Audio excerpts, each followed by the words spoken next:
ચાલો વિદ્યાર્થી મિત્રો, આગળ વધ્યા જીવનમાં ઓલવેઝ એક નવા ટોપિક સાથે. અને આજના ટોપિકનું નામ છે માપનમાં ત્રુટિ અને ત્રુટિઓનું સંયોજન. અને ત્યાર પછી આપણે જેડબલઈ નીટ માટે કેટલાક આઈએમપી એમસીક્યુ પણ ગણીશું.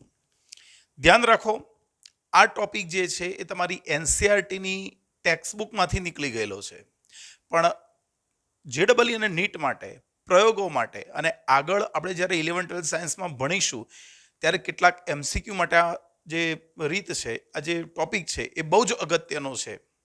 એટલે આપણે સંપૂર્ણ વન શોટમાં આજે આપણે સમજી લઈશું પૂરો, બરાબર છે.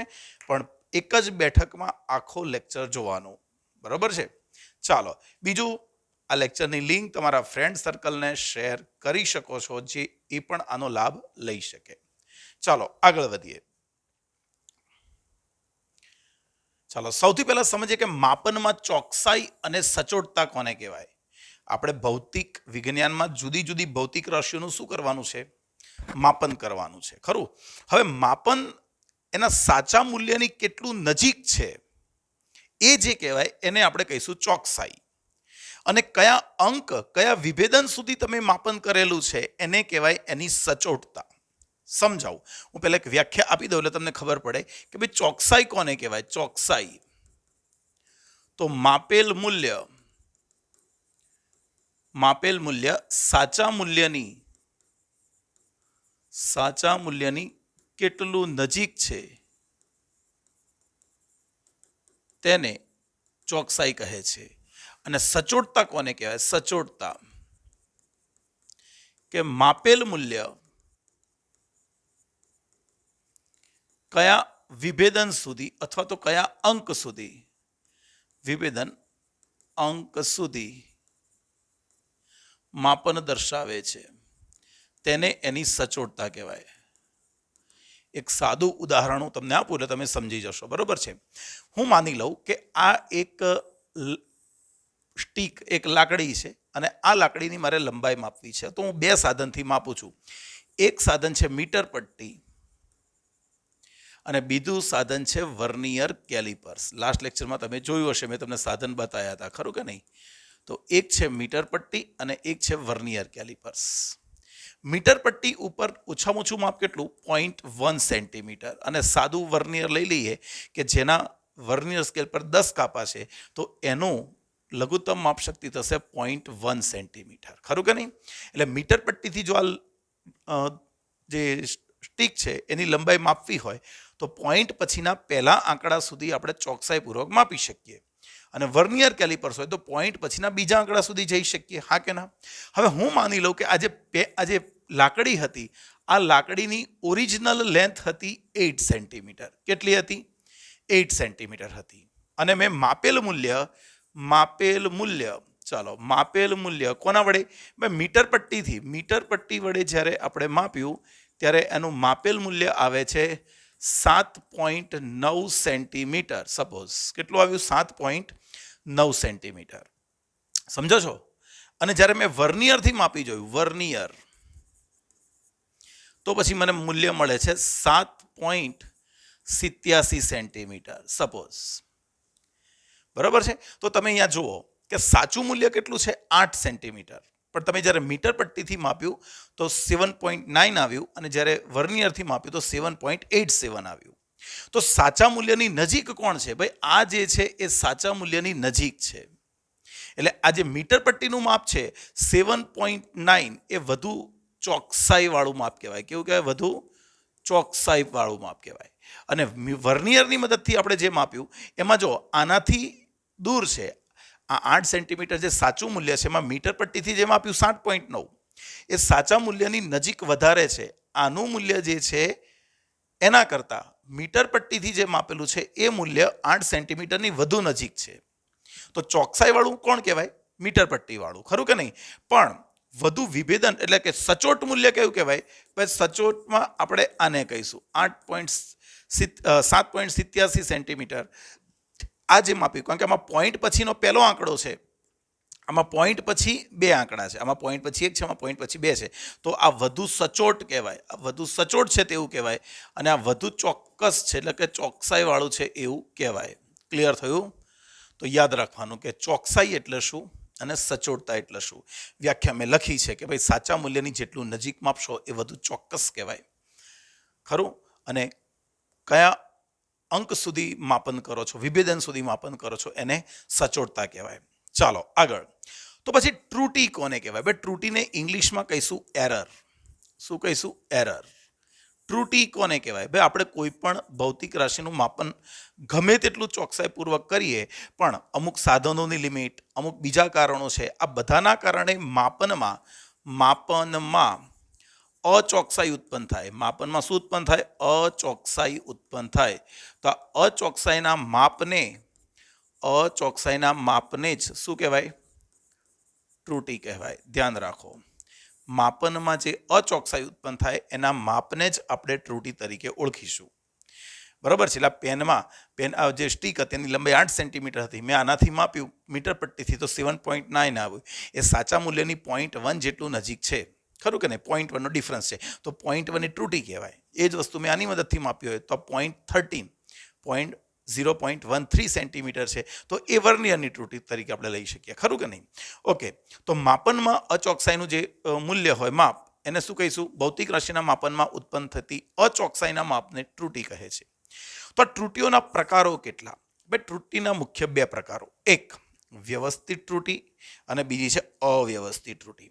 હવે વ્યવસ્થિત ત્રુટી કોને કહેવાય? મસ્ત ટાઈ બાય પહેરીને આવ્યો, શૂટ બૂટ પહેરીને આવ્યો એને? ના ભાઈ, એક જ પ્રકારની ત્રુટી, એક જ પ્રકારની ત્રુટી ને વ્યવસ્થિત ત્રુટી કહેવાય. કાં તો એ ધન ત્રુટી હોય અથવા ઋણ હોય. એટલે આખા પ્રયોગ દરમિયાન માત્ર ધન હોય તો ધન જ રહે અને ઋણ હોય તો ઋણ જ રહે. બરાબર છે? આવા પ્રકાર, હમણાં સમજાઈશ એટલે ક્લિયર થઈ જશે. આવા પ્રકારની જે ત્રુટી આવે એને વ્યવસ્થિત ત્રુટી કહેવાય.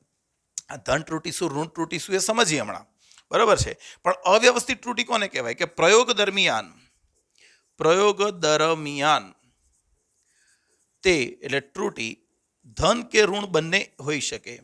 ધન કે ઋણ અથવા બંને એક સાથે હોઈ શકે.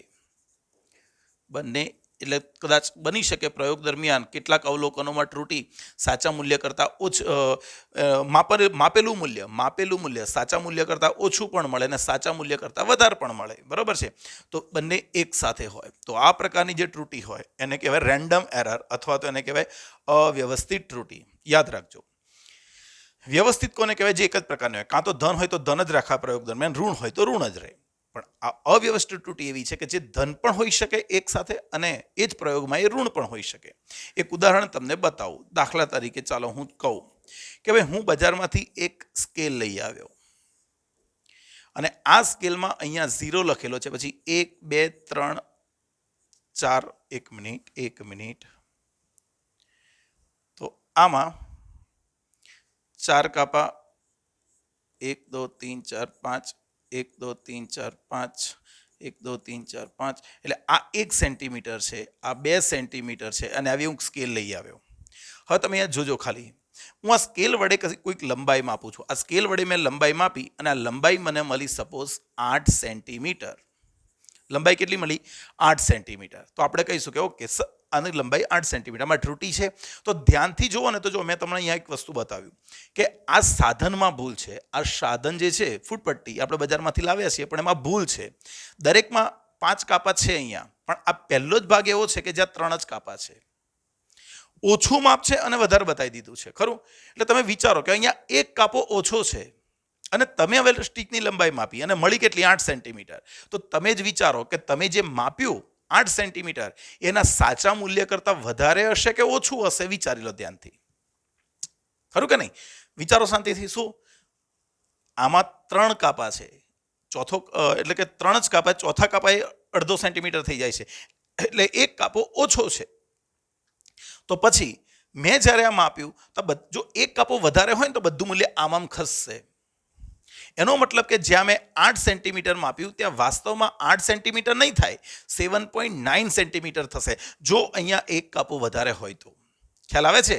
એટલે એનું સાચું મૂલ્ય હતું 7.9 સેન્ટીમીટર પણ મેં માપ્યું 8 સેન્ટીમીટર. કેમ? સાધનમાં ત્રુટી છે ભાઈ. તો મેં એના સાચા મૂલ્ય કરતાં વધારે માપ્યું, એને ધન ત્રુટી તરીકે લઈશું. શાના તરીકે? ધન ત્રુટી તરીકે. તો આ ફૂટપટ્ટીથી હું જ્યારે પણ કોઈ વસ્તુની લંબાઈ માપીશ ને, હું હંમેશા 0.1 સેન્ટીમીટર વધારે જ માપીશ, કારણ કે અહીંયા એક કાપ ઓછો છે. ખરું? તો આપણા મગજમાં સેટ થઈ જવું જોઈએ. ચાલો એક બીજું ઉદાહરણ આપું. માની લો કે એક વજન કાંટો છે. આ વજન કાંટા ઉપર કોઈ ઊભું નથી. ભાઈ કોઈ ઊભું ના હોય તો વજન કાંટાનો જે આ વજન કાંટો છે એની અહીંયા સ્કેલ હોય, તમે માર્ક કર્યો હોય તો અહીંયા 0 લખેલો હોય, બરાબર છે. પછી અહીંયા 1 2 3 આ રીતે કાપા પડેલા હોય અને અહીંયા કાપા હોય. હવે તમે વિચારો કે આ વજન કાંટા ઉપર કોઈ ઊભેલું નથી, કોઈ ઊભું નથી, તો વજન કાંટો કેટલું અવલોકન બતાવવો જોઈએ? 0. ભાઈ 0 અવલોકન બતાવવો જોઈએ, બરાબર છે. પણ આ વજન કાંટાઓમાં સ્પ્રિંગમાં થોડીક ખામી છે, બરાબર છે. સ્પ્રિંગ બેલેન્સ કહેવાય, જેને નીચેથી સ્પ્રિંગ હોય, તમે ઉપર ઊભા રહો એટલે સ્પ્રિંગ ખુલે એટલે એનું વજન બતાવે. તો એમાં થોડીક ખામી છે અને એના કારણે સ્પ્રિંગ થોડી ઢીલી થઈ ગયેલી છે. અને એના કારણે ભલે અત્યારે એના ઉપર કોઈ નથી ઊભું, પણ ઓલરેડી એ 2 કાપા બતાવે છે. અત્યારે વજન કાંટા ઉપર કોઈ નથી ઊભું, તેમ છતાં એ 2 કિલોગ્રામ વજન બતાવે છે. હવે એના ઉપર હું જઈને ઊભો રહી જાઉં, ખરું કે નહીં? એના ઉપર હું શું કરું? હું જઈને ઊભો રહી જાઉં અને એણે વજન બતાવ્યું કેટલું ખબર છે? 75 કિલોગ્રામ. વજન કાંટાએ કેટલું વજન બતાવ્યું? 75 કિલોગ્રામ. તો શું એ સાચું છે? ના ભાઈ. કેમ સાચું નથી? કારણ કે આનો સ્ટાર્ટિંગ પોઈન્ટ 0 થી નથી થતો, 2 થી થાય છે. એટલે મેં વજન નોંધ્યું 75 કિલોગ્રામ, 75 કિલોગ્રામ, પણ એ સાચું નથી. સાચું કરવું હોય તો મારે 2 કિલોગ્રામ બાદબાકી કરી નાખવી પડે. તો મેં જે માપ્યું એ મારા સાચા મૂલ્ય કરતાં 2 જેટલું વધારે હતું. તો એ વજન કાંટાથી કોઈ પણ વ્યક્તિ જ્યારે પણ માપશે હંમેશા 2 કિલોગ્રામ વધારે જ માપશે. ખ્યાલ આવ્યો કે નહીં? તો જ્યારે એક બીજી ત્રુટિ પણ છે, શૂન્ય ત્રુટિ. શૂન્ય ત્રુટિ કોને કહેવાય? જુઓ, આ જે છે ને એ શૂન્ય ત્રુટિ કહેવાય કે જ્યારે ઉપર કોઈ ના ઊભું હોય તો એ 0 બતાવવો જોઈએ, પણ 0 નથી બતાવતો, એ 2 કિલોગ્રામ વધારે બતાવે છે. તો 0 સમયે મૂલ્ય 0 ના હોય અને અન્ય કોઈ મૂલ્ય હોય તો એ સાધનની શૂન્ય ત્રુટિ કહેવાય. સાધનની શૂન્ય ત્રુટિ. કારણ કે વાસ્તવિકમાં તો 0માં 0 હોવું જોઈએ, પણ એ તો 0 વખતે કંઈક અલગ મૂલ્ય બતાવે છે. તો એ ત્રુટિને એની શૂન્ય ત્રુટિ કહેવાય. શૂન્ય ત્રુટિ 2 પ્રકારની હોય, ધન કે ઋણ. તો અત્યારે જ્યારે 0 છે એનું અવલોકન, ત્યારે એ ઓલરેડી 2 બતાવે છે, 2 બતાવે છે. એનો મતલબ 0 કરતાં 2 વધારે, અને ધન ત્રુટિ કહેવાય. કઈ ત્રુટિ? ધન ત્રુટિ. અને ધન ત્રુટિથી જ્યારે મેં મારું વજન માપ્યું તો મને મળ્યું કેટલું? 75 કિલોગ્રામ. પણ એ તો સાચું નથી. કેમ? એમાં ઓલરેડી 2 કિલોગ્રામ વધારે છે, કારણ કે સાધનમાં શૂન્ય ત્રુટિ +2 હતી. તો મારે સાચું જોઈતું હોય તો મારું જે ફાઇનલ અવલોકન આવ્યું 75 કિલોગ્રામ, એમાંથી હું 2 કિલોગ્રામ બાદબાકી કરી દઈશ. ખરું? તો આવા પ્રકારની જે ત્રુટિ છે એને થોડીક નિવારી શકીએ આપણે, બરાબર છે. ઊંધું પણ વિચારી શકાય કે માની લો કે વજન કાંટા ઉપર કોઈ ઊભું નથી, ત્યારે 2 કિલોગ્રામ આમ બતાવતું હતું, 2 કાપા આમ બતાવતું હતું, એની જગ્યાએ આમ 2 કાપા બતાવે છે, 2 કાપા આમ બતાવે છે. તો અત્યારે એનું સાચું મૂલ્ય 0 કરતાં 2 ઓછું છે. તો આ જે ત્રુટિ કહેવાય માઇનસમાં આવે. અને એના કારણે જ્યારે કોઈ વ્યક્તિ આ વજન કાંટાથી જ્યારે માપવાની કોશિશ કરશે ત્યારે ઓલવેઝ એ 2 કિલોગ્રામ ઓછું જ માપશે. ખબર પડે છે? માની લો કે એનું મૂલ્ય 0 કરતાં 2 કાપા પાછળ રહ્યું હોત, 0 કરતાં 2 કાપા પાછળ રહ્યું હોત અને મેં માપ્યું મારું વજન 75 કિલોગ્રામ, તો વાસ્તવમાં મારું વજન હશે કેટલું? વેઇટ કેટલું હશે? 77 kg. તો ધ્યાન રાખો કે પ્રયોગ દરમિયાન સાધનની આ બધી આવી પ્રકારની ત્રુટિઓના કારણે કાં તો તમે એનું મૂલ્ય સાચા મૂલ્ય કરતાં વધારે જ માપો તો ધન ત્રુટિ, ઓછું માપો તો એ ઋણ ત્રુટિ હશે. અને જ્યારે તમારે એને નિવારણ કરવું હોય, એને જો શૂન્ય ત્રુટિ હોય સાધનમાં, તો ધન ત્રુટિ હોય તો ફાઇનલ અવલોકનમાંથી માઇનસ કરવાની, અને ઋણ ત્રુટિ હોય તો ફાઇનલ અવલોકનમાં એટલી એડ કરી દેવાની. તો આવા પ્રકારની ત્રુટિઓ માત્ર ધન જ હોય, એ આખા પ્રયોગ દરમિયાન કાં તો ધન હોય કાં તો ઋણ હોય. મેં વચ્ચે અથવા મૂક્યું છે. પણ આ જે પ્રકારની ત્રુટિ છે, અવ્યવસ્થિત ત્રુટિ, એ કેવી હોય એ સમજાવું. અવ્યવસ્થિત ત્રુટિ છે ને એ પ્રયોગ ઉપર અસર કરતા કેટલાક પરિબળોને કારણે ઉત્પન્ન થાય. માની લો કે મારે ઓહમનો નિયમનો ઉપયોગ કરી અવરોધ માપવો છે, એક તારનો અવરોધ માપવો છે, ખરું? અને એ અવરોધ માપવા દરમિયાન મેં વોલ્ટમીટર જોડ્યું, એમીટર જોડ્યું, અને તમને ખબર હશે કે આપણે ગુણોત્તર અવરોધનો શું લઈએ છીએ? R બરાબર V/I. R બરાબર શું લઈએ છીએ? V/I. હવે વિચારો તમે કે અવરોધ છે ને એ તાપમાન ઉપર પણ આધાર રાખે, બરોબર છે? અવરોધ કોના ઉપર આધાર રાખે? તાપમાન ઉપર આધાર રાખે. તો પછી પ્રયોગ દરમિયાન જો તાપમાન વધશે તો મૂલ્ય એના સાચા મૂલ્ય કરતાં વધારે બતાવશે, અને તાપમાન ઘટી જશે તો એના સાચા મૂલ્ય કરતાં ઓછું પણ બતાવશે. ખ્યાલ આવે છે? માની લો કે તમે પ્રયોગ કરો છો, તો તમે પ્રયોગ કરવાનો સ્ટાર્ટ કર્યો ક્યારે? 27 ડિગ્રી સેલ્સિયસે. અડધો 1 કલાક પછી તમારા રૂમનું તાપમાન થઈ ગયું 40 ડિગ્રી, તો એ વખતે અવરોધ વધી ગયો હશે. સાચા મૂલ્ય 27 ડિગ્રીએ જે આવે એના કરતાં વધારે પણ હશે, એટલે ધન આવ્યો. પણ એવું પણ બને કે તમારા રૂમમાં એસી ચાલુ કર્યું અને તાપમાન સીધું 17 ડિગ્રી થઈ ગયું, તો અવરોધ ઘટી પણ ગયો હશે. એટલે એક જ પ્રયોગ દરમિયાન અવરોધ ત્રુટિ ધન પણ હોઈ શકે અને ઋણ પણ હોઈ શકે. આ પ્રકારની ત્રુટિને અવ્યવસ્થિત ત્રુટિ કહેવાય. ખરું? તો અવ્યવસ્થિત ત્રુટિ ઉત્પન્ન થવાના કારણો કોણ? ભાઈ બાહ્ય પરિબળો, પ્રયોગ ઉપર અસર કરતા બાહ્ય પરિબળો, જેમાં આપણે કંટ્રોલ કરી શકીએ નહીં. ખરું? તો એમાં જે ત્રુટિ ઉત્પન્ન થાય એ અવ્યવસ્થિત ત્રુટિ. અને બીજી આપણે કઈ ભણે? વ્યવસ્થિત. તો વ્યવસ્થિત ત્રુટિ ઉત્પન્ન થવાના કારણ શું? તો ચાલો સમજીએ કે વ્યવસ્થિત ત્રુટિ કેટલી રીતે ઉત્પન્ન થાય. તો વ્યવસ્થિત ત્રુટિ 3 રીતે ઉત્પન્ન થાય. એક તો સાધનની ત્રુટિ, મેં તમને હમણાં સમજાવ્યું કે સાધનમાં ત્રુટિ હોય, બરોબર. એટલે વજન કાંટાનું ઉદાહરણ આપ્યું કે સાધનમાં ત્રુટિ હોય તો એ સાધનમાંથી તમે જ્યારે પણ માપશો ત્રુટિ ઉત્પન્ન થશે જ. ધન હોય તો ધન જ રિપીટ થશે, ઋણ હોય તો ઋણ જ રિપીટ થશે. માની લો કે મારે પ્રવાહ માપવો છે ને પ્રવાહ માપવા માટે એક એમીટર લીધું છે મેં. કોણ લીધું છે? એમીટર. તો અત્યારે એના સ્કેલ ઉપર 0 અહીંયા લખેલો છે, 1 2 3 4 5 આનો સ્કેલ છે, પણ અત્યારે ભલે પ્રવાહ પસાર થતો નથી પણ તમારો કાપો અહીં બતાવે છે. તો આમાં થોડીક ત્રુટિ છે. એટલે તમે જ્યારે આ એમીટરથી માપશો તો હંમેશા 2 એમ્પિયર વધારે જ માપશો. ખરું? એટલે એ પ્રકારની ત્રુટિ એ સાધનની ત્રુટિ કહેવાય. બીજી ત્રુટિ છે એ વ્યક્તિગત ત્રુટિ છે. હવે વ્યક્તિગત ત્રુટિ લે, જુદા જુદા વ્યક્તિઓ અવલોકન લે તો એ અવલોકન જુદું જુદું હોય. જો જુદા જુદા વ્યક્તિઓ અવલોકન લે એ પ્રમાણે એમની અવલોકન લેવાની રીત અલગ અલગ હોઈ શકે. એટલે વ્યક્તિગત રીતે પણ ત્રુટિ ઉત્પન્ન થઈ શકે. હવે એક સિમ્પલ વસ્તુ સમજાવું. માની લો કે આ જ ઉદાહરણ લઈ લઉં કે આ કોણ છે? આ છે એમીટર. એમીટરમાં કાપા પાડેલા છે આમ, બરાબર, વિભાગો છે એના. અને આના ઉપર જે સ્કેલ છે એ આમ છે. અને અત્યારે હું લખી દઉં 5, આ છે 4 અને આ છે 6. અત્યારે હું જોઈશ ને આમ, તો સામે ઉભેલો વ્યક્તિ જે હશે, સામે ઉભેલો વ્યક્તિ, એને આ એવું લાગશે કે આ કાપો, આ જે પોઈન્ટર છે એ 5ના ઉપર છે. એ ક્યાં દેખાશે? 5ના ઉપર. આમ એક્ઝેક્ટ સામે ઊભો રહી જાય, એક્ઝેક્ટ, તો એને એવું લાગશે કે આ 5ની પાછળ છે. પણ એની બાજુમાં અહીંયા કોઈ વ્યક્તિ આમ સાઈડમાંથી અવલોકન લેતો હોય તો એને તો એવું લાગશે કે આ જે પોઈન્ટર છે એ પોઈન્ટર દર્શક કોના ઉપર છે? 6 ઉપર છે. આ બાજુ ઉભેલો વ્યક્તિ શું વિચારશે? આ બાજુ ઉભેલો વ્યક્તિ, ઓહો, આ પોઈન્ટર તો 4 પર છે. એટલે વ્યક્તિના સ્થાન, એટલે જુદી જુદી વ્યક્તિ પ્રમાણે એને પેરાલેક્સ કહેવાય. તો એના પ્રમાણે અવલોકન જુદા જુદા આવી શકે. એટલે આ પ્રકારની પણ જે ત્રુટિ હશે એ વ્યવસ્થિત ત્રુટિ હશે. અને બીજી એક કે પ્રયોગ કરવાની પદ્ધતિથી ઉત્પન્ન થતી ત્રુટિ. પ્રયોગ કરવાની પદ્ધતિ, ભાઈ જુદી જુદી, માની લો કે મારે મારા શરીરનું તાપમાન માપવું છે, તો આ મારા થર્મોમીટર છે અને થર્મોમીટરથી હું શરીરનું તાપમાન માપું. તો આપણે કેવી રીતે માપીએ છીએ? થર્મોમીટર જીભની નીચે દબાઈ રહીએ છીએ અને મેં તરત જ કાઢી લીધું, 5 સેકન્ડમાં જ કાઢી લીધું, તો શું એ સાચું તાપમાન બતાવશે? ના. થર્મોમીટર મિનિમમ 2 થી 3 મિનિટ રહેવા દેવું પડે અને પછી આપણે માપી શકીએ. ઓકે, ચાલો બીજી એક વસ્તુ વિચારીએ કે થર્મોમીટર જ છે પણ એકવાર મેં અહીં મૂકીને, ખરું, તાવ આવે તો લોકો અહીંથી માપે, તાવ છે એમ માપે ને, અહીંથી માપે, આને તો તાવ છે, ગરમ છે, તો આપણે થર્મોમીટર અહીં મૂકીએ તો ચાલે? ના. અહીં મૂકીએ, બરોબર છે કે નહીં? કેટલાક લોકો બગલમાં પણ દબાવતા હોય છે, બરોબર. તો આના ઉપરથી આપણને આપણા શરીરનું ટેમ્પરેચર જુદા જુદા પાર્ટમાં જુદું જુદું પણ હોઈ શકે. એટલે તમે કઈ પદ્ધતિથી તાપમાન માપ્યું એ પ્રમાણે તમારું અવલોકન અલગ આવશે.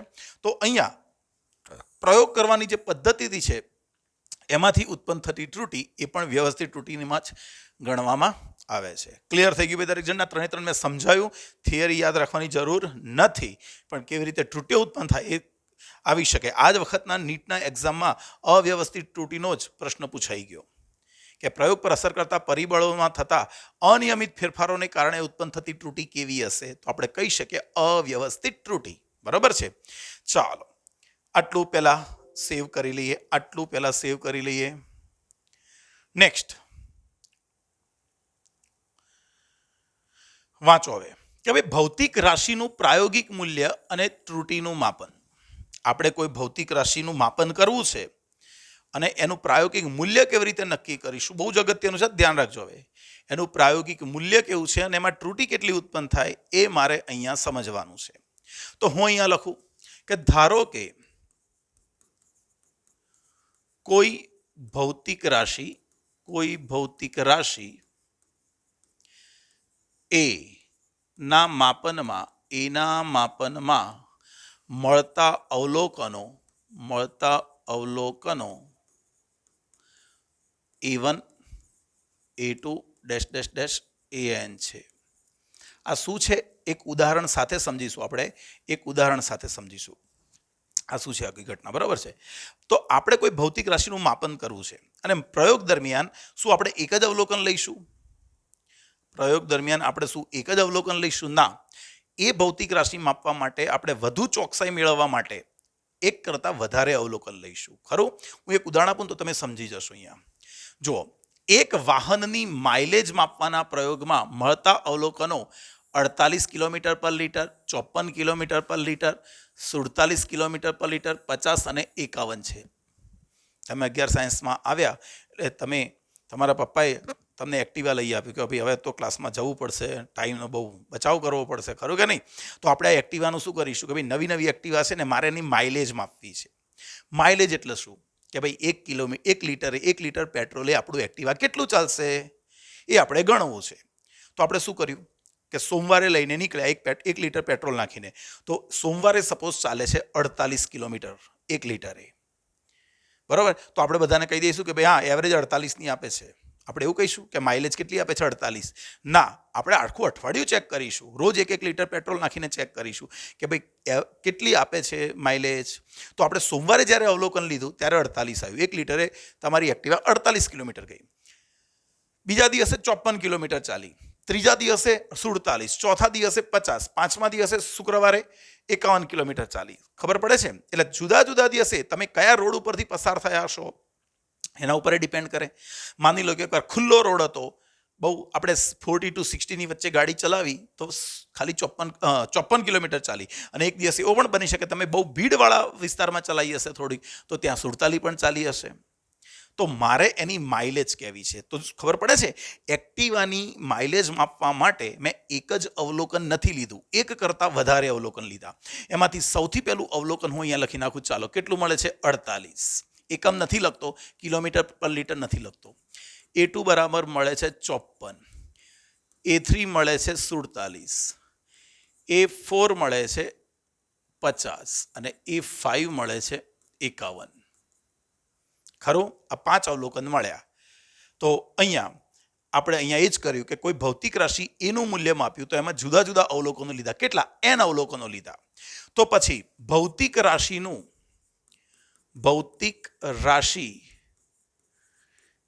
એનું આપણે જે મૂલ્ય લઈશું એ કયું મૂલ્ય કાઢીશું? પહેલા તો સરેરાશ મૂલ્ય.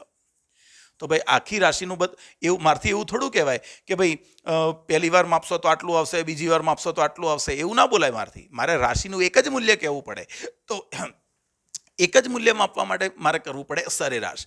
ભાઈ સરેરાશને એ મીન વડે પણ લખાય, સરેરાશ એ વડે પણ લખાય અથવા એ 12 વડે પણ લખાય. આ 3 સરેરાશ લખવાનું સ્ટાઇલ આ 3 છે. તો આ થઈ ગયું તમારું A1 plus A2 plus dash dash dash AN upon અવલોકનોની સંખ્યા કેટલી? n. તો ભૌતિક રાશિ એનું સરેરાશ મૂલ્ય આપણને આટલું મળ્યું. હા કે ના? હા ભાઈ.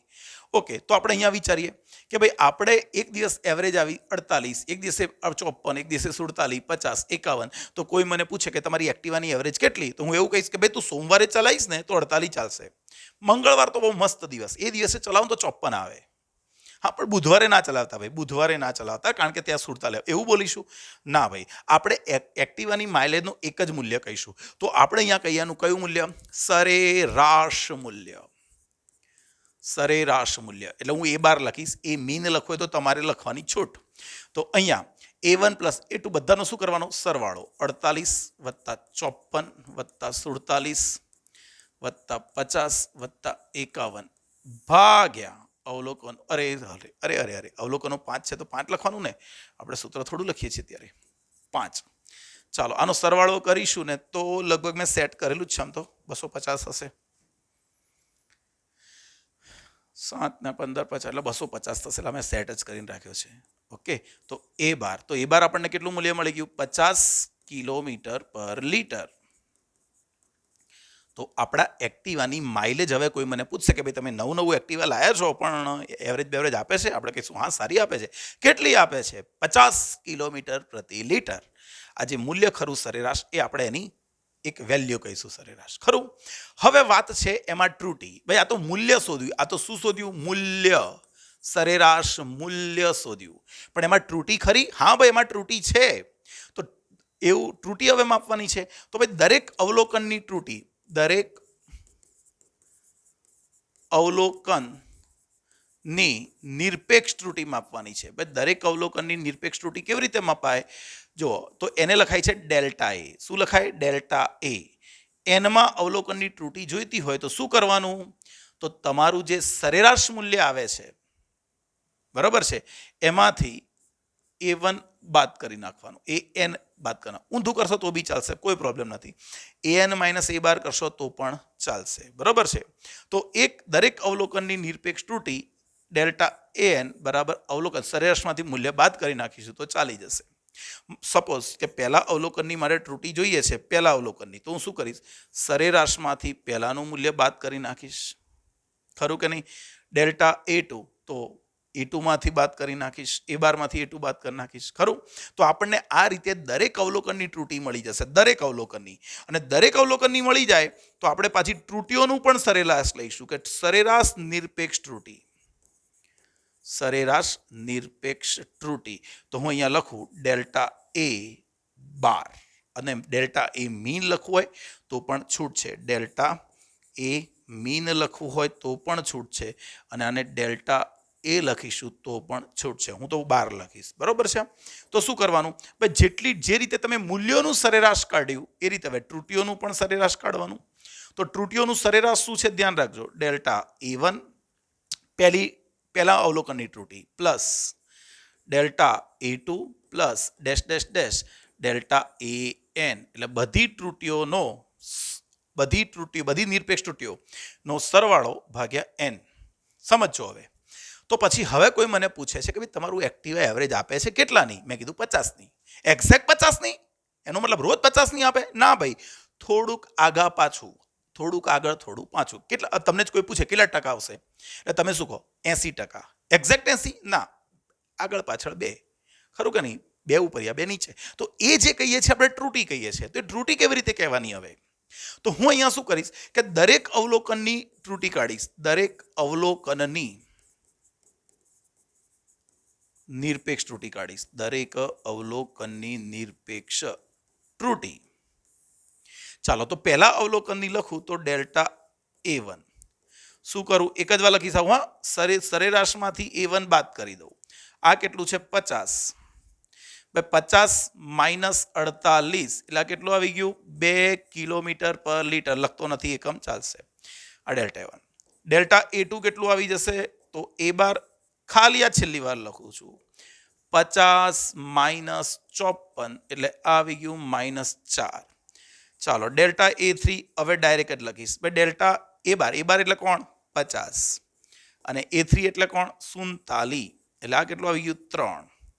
ડેલ્ટા A4 કોણ? ભાઈ ડેલ્ટા A4 એટલે 50 માઇનસ 50, 0. અને ડેલ્ટા A5 કોણ? 50 માઇનસ 51 એટલે કેટલા આવી ગયા? -1, ખરું? તો બસ ચાલો સરેરાશ કાઢીએ.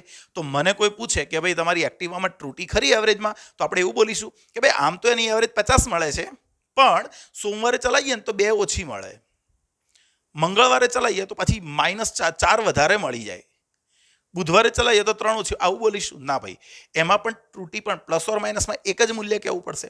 તો હું અહીંયા કાઢીશ એની સરેરાશ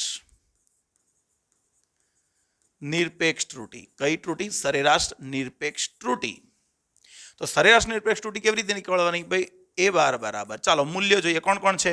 એક તો 2 છે, પ્લસ -4 છે, પ્લસ 3 છે, પ્લસ 0 છે, પ્લસ -1 છે, અને ભાગ્યા અવલોકનોની સંખ્યા, ભાગ્યા અવલોકનોની સંખ્યા 5. એટલે આપણે ઉપર સરવાળો કરીએ. જોજો, હા, 2 ને 3 5, -4 -1 -5. અરે 0 થઈ ગયું, ત્રુટી તો છે જ નહીં, ત્રુટી તો છે જ નહીં, ઉપર 0 ના થઈ ગયું. તો શું ત્રુટી નથી? ના, પ્રયોગમાં તો ત્રુટી બતાવે છે. તો જીવનમાં યાદ રાખવાનું કે શું ભાઈ, કે ત્રુટીઓ માટે મેં જગ્યા રાખેલી છે અહીંયા. ત્રુટીઓનો ઓલવેઝ સરવાળો થાય. ત્રુટીઓ ભલે ધન હોય કે ઋણ હોય, પણ એનો ફેરફાર મહત્વનો છે. એટલે જે તફાવત આવે છે એ મહત્વનો છે. એટલે આપણે એને ધન લઈશું 3. બરાબર છે. યાદ રાખો કે ત્રુટી હંમેશા ત્રુટીઓનો સરવાળો થાય. બ્રહ્મ વાક્ય મગજમાં ઘુસાડી દો. ત્રુટીઓમાં કદાપી બાદબાકી માઇનસ શબ્દ આવતો જ નથી. ત્રુટીઓનો ઓલવેઝ સરવાળો જ થાય. બરાબર છે. ધ્યાન રાખજો. તો આપણને આ જે મળ્યું એનું મૂલ્ય મળ્યું. તો મેં અહીંયા શું કર્યું, આનું સરેરાશ કાઢી નાખું તો કેટલું થઈ ગયું? 5 ને 5 10. 10 ભાગ્યા 5 એટલે આપણને આ મળી ગયું 2. તો આ તમને ડેલ્ટા એ બાર મળ્યું. ખબર પડી કે નહીં? ઓકે. તો હવે કોઈ મને પૂછે કે ભાઈ ભૌતિક રાશિ તમે માપી એનું મૂલ્ય કેટલું? ભાઈ એનું મૂલ્ય છે, મારે હવે લખવાનું છે પ્રાયોગિક મૂલ્ય.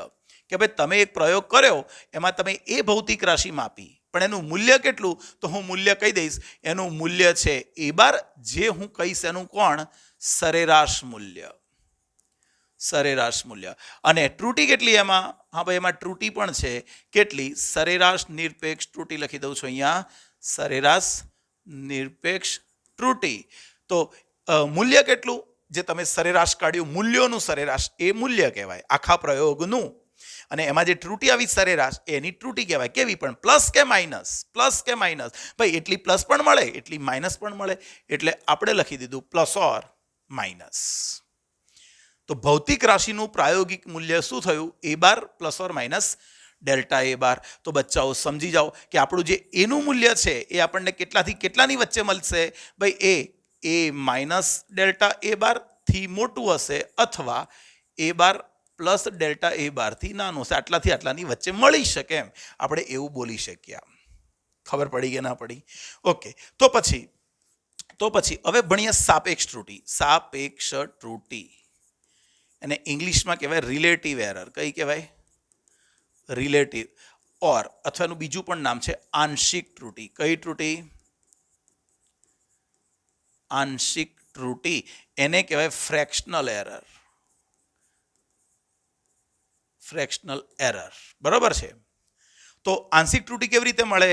ભાઈ આંશિક ત્રુટી મળશે તમારું સરેરાશ મૂલ્ય ભાગ્યા સરેરાશ ત્રુટી ભાગ્યા સરેરાશ મૂલ્ય.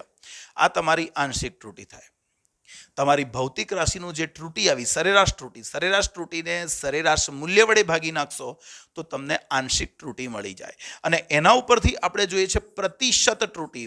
શત નમન, 100 નમન. શત એટલે પ્રતિ 100. પ્રતિશત ત્રુટી, પર્સન્ટેજ એરર. આને શું કહેવાય? Percentage error. તો જે પણ આવ્યું આ મૂલ્ય ડેલ્ટા એ બાર અપોન એ બાર, આ કઈ ત્રુટી છે? આંશિક. એના ગુણ્યા કેટલા કરી નાખીએ? 100 કરી નાખીએ. 100 કરી નાખીએ તો જે ત્રુટી મળે એ આપણી પ્રતિશત ત્રુટી કહેવાય. રાઈટ? આવડવું જોઈએ. તો પછી આપણા આ દાખલામાં તો આપણું એક્ટિવાની માઇલેજ કેટલી થશે?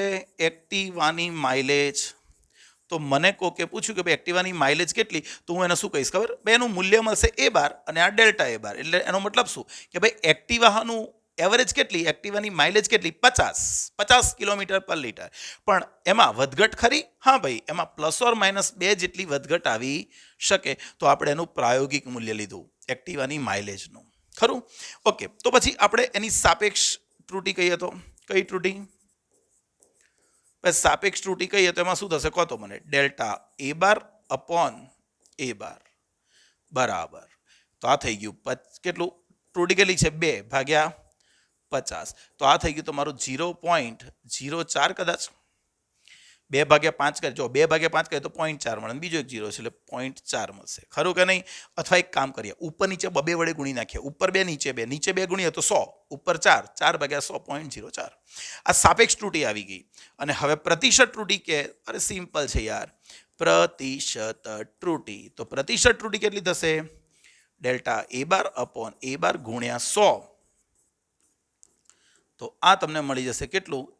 0.04 ગુણ્યા 100 એટલે કેટલા ટકા આવી ગયું? 4% ત્રુટી. ખરું? માટે કોઈ પ્રાયોગિક મૂલ્ય લખવાનું કે તો ભાઈ પ્રાયોગિક મૂલ્ય આપણે શું લખ્યું? ધ્યાન રાખજો. પ્રાયોગિક મૂલ્ય બે રીતે આને લખું છું, 50 કિલોમીટર પર litre plus or minus 2 kilometre પર લીટર. આ લખ્યું જ છે મેં, ક્યાં ગયું આ રહ્યું. આ રીતે પ્રાયોગિક મૂલ્ય લખાય. અથવા તમારે જો ટકાવારીમાં વાત કરવી હોય ટકાવારીમાં તો આ રીતે 50 કિલોમીટર પર લીટર પ્લસ ઓર માઇનસ કેટલા ટકા? 4%. 4% લખી દો. કોના 4%? કોના 4%? ભાઈ જે મૂલ્ય મળ્યું છે ને, જે મૂલ્ય મળ્યું છે એના જ 4% જેટલી ત્રુટી હોઈ શકે. એટલે કે 50ના 4% કાઢીએ તો કેટલા આવે? 2. એટલે ત્રુટી 50 કરતા 2 જેટલી આગળ પાછળ હોઈ શકે. તો આ આપણે એક ત્રુટીનું માપન કેવી રીતે કરવું એ આખો ટોપિક ક્લિયર કર્યો. Exactly clear? તો કોઈ બી ભૌતિક રાશિનું જ્યારે તમે માપન કરો છો ત્યારે તમે એક જ અવલોકન નથી લેતા, એક કરતાં વધારે અવલોકન લો છો. અને જ્યારે તમારે ફાઇનલ મૂલ્ય કેવું હોય તો મૂલ્ય પ્લસ ત્રુટી સાથે કેવું હોય તો આ રીતે કેલ્ક્યુલેટ કરી શકાય. બરાબર છે? ચાલો આગળ વધીએ હવે.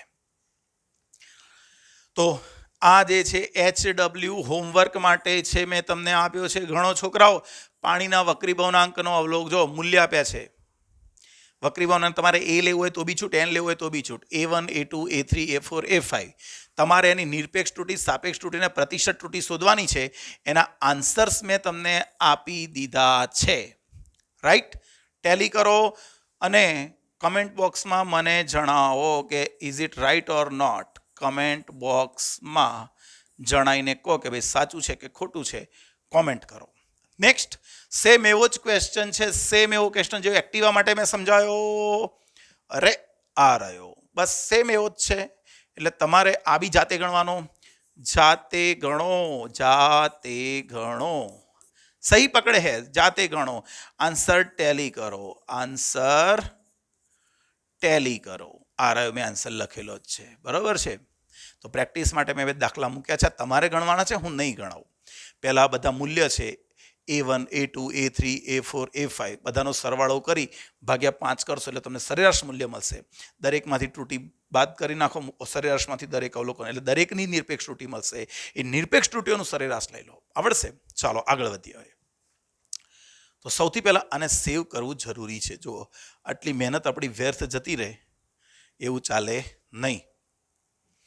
હવે આગળ જઈએ. ત્રુટીઓનું સંયોજન. એટલે સંયોજન એટલે શું? ત્રુટીઓનું સંયોજન અહીંયા જ સમજાવું કે ભાઈ ત્રુટીઓનું સંયોજન એટલે શું.